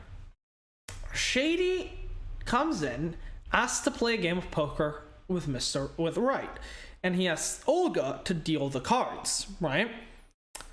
As that happens, so they head down to the basement, right, to play the cards, and well, as it turns out, Olga and Shady are actually in cahoots, and Olga is actually cheating to ensure that Shady wins. However, Miss Wright is still pulling ahead. Yeah, that's the point that I wouldn't get. So then Phoenix tries to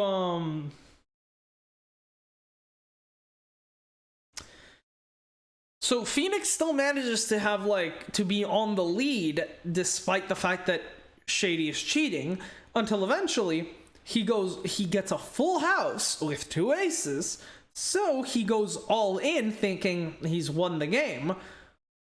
But as it turns out, Olga slipped a 5th ace into Shady's hand. He plays his hand thinking, all right, I got him. It's a king and aces full house. We got this. So they play the cards down, and then they realize there are 5 aces in here. Someone is the big cheat. But as a result, a scuffle ensues. We don't see why. We don't see exactly what happens. You know, whether Phoenix attacks Shady for cheating, Shady attacks Phoenix, Shady attacks Olga for being raw, for being bad, or someone else attacks Shady. This is that confrontation. We don't know how it happened, but we know that somehow Shady got bonked in the head. He got he got sent to horny jail. And after he was killed, someone, likely the murderer, came in and flipped and changed one of the cards to hide the fact that Shady was cheating. Now, if we assume that this person who swapped the card is the murderer, then that leads us to the conclusion that the fact that Shady was cheating with Olga can somehow be connected to this person being the murderer. I just don't see how. If Shady was cheating with Olga,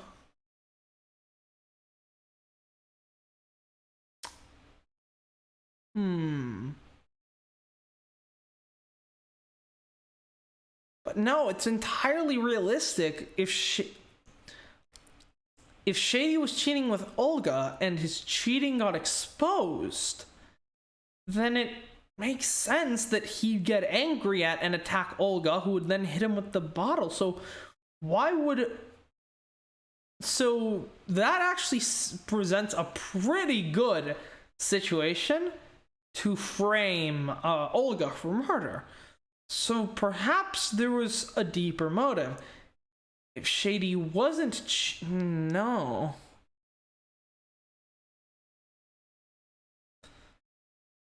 But Olga tried to claim that Phoenix was cheating.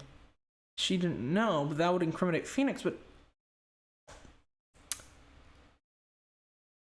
a fifth ace incriminates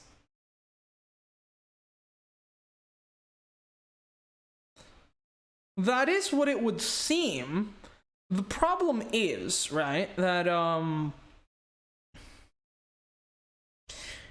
if the fifth ace is left on the table, that is proof that someone was cheating. A fifth ace proves that someone was cheating. However, what it doesn't tell us is who was cheating. Was it Shady? Was it Phoenix?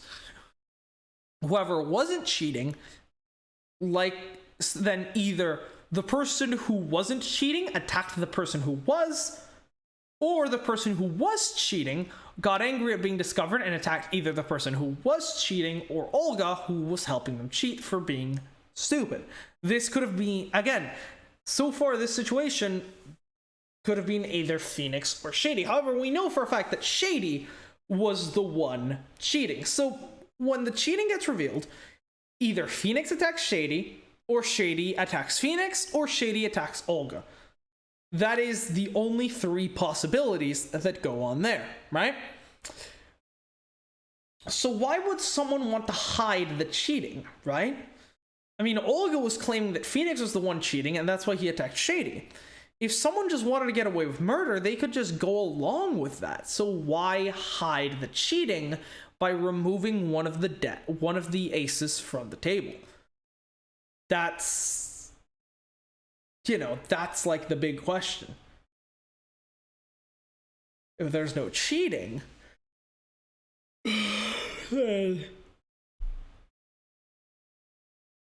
what this does imply, though, so, well, I don't think we can know who swapped the cards or why. There is one conclusion we can draw from this, and I'll end it with this point. This photo, right, as we can see, we have two photos taken by the police. They're both black and white. We know this photo was taken by Olga. It's in color. This photo is also in color. Therefore, I'm going to assume it was also taken by Olga. Okay, cool. So, this photo is supposedly taken sometime after the murder by Olga. So she shows up, takes a picture of the thing, which means the card was already swapped out by then, meaning that, but Olga didn't see someone swap out the card, meaning that there was some period of time between the murder happening and Olga taking this picture that Olga was out of this room, during which someone came in the room and swapped the cards. Where does that line of thinking go to? Shady tried to cheat, it didn't work out, so Phoenix won, and then what? We don't know. Phoenix could have attacked Shady, Shady could have attacked Phoenix, Shady could have attacked Olga. Or Phoenix could have attacked Olga, for that matter. A fight broke out as a result of the cheating, but we have no indication as to who actually initiated the fight. But what we do know is that there was some time period between Shady being killed and this picture being taken, during which someone came into this room while Olga wasn't here and swapped one of the cards.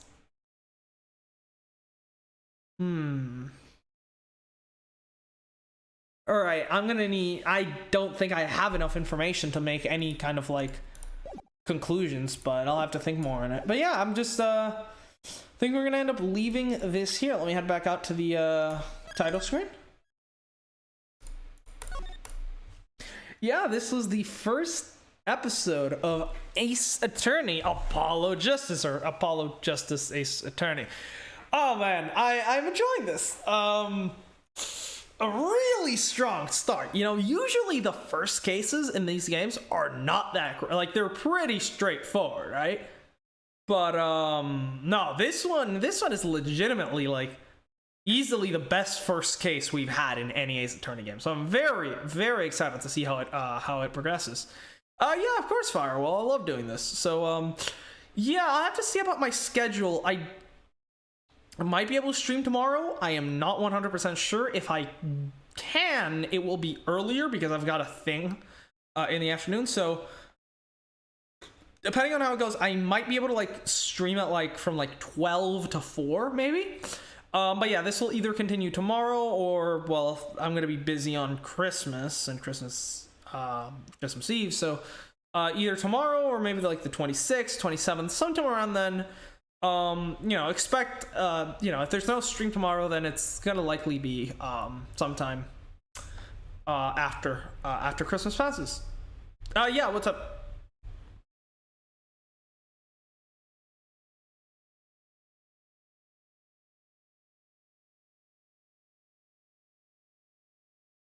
Skipple. Oh! I take it that actually lets you... I can! Okay. So then maybe I could actually use that, like, if I ever, like, lose a save file, I can literally just skip all text to get to the point where I am. That's very nice. That's actually very, very helpful. So you wonder, how does that work? Let me see. So if I set skip all text to be true, and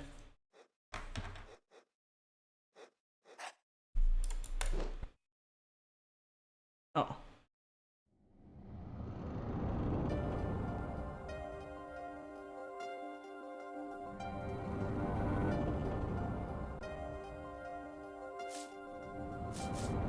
I do have to say that is rather interesting.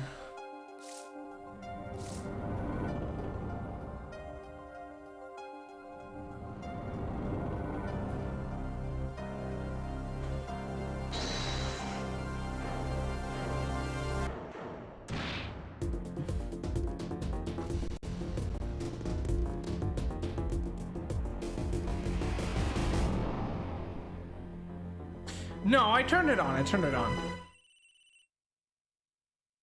It's just that there's no,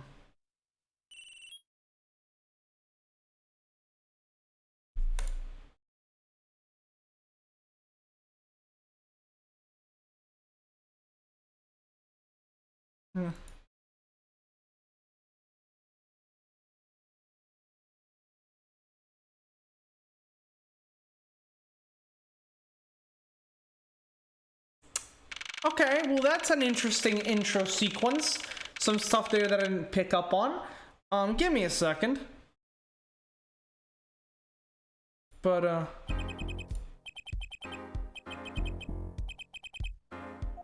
it's not skipping it. Whatever, we'll try it out some other time. But yeah. That's an interesting intro sequence. There's a painter there. I know one painter in this entire game series. And he hasn't shown up yet. So... Also, Phoenix called someone. That is interesting. Suppose it could be... Gavin? Maybe. I wonder. Anyways, we'll leave it there. I don't really know what else to say regarding the topic. I'll have to think more on that, and we'll be back either tomorrow or in sometime. So yeah, thanks for being here, Firewall, and whoever else has stuck around or was just in here for a little bit. Don't forget to like, subscribe if you haven't. All that good stuff, and I'll see you guys hopefully tomorrow. Thanks for being here. Have a good night.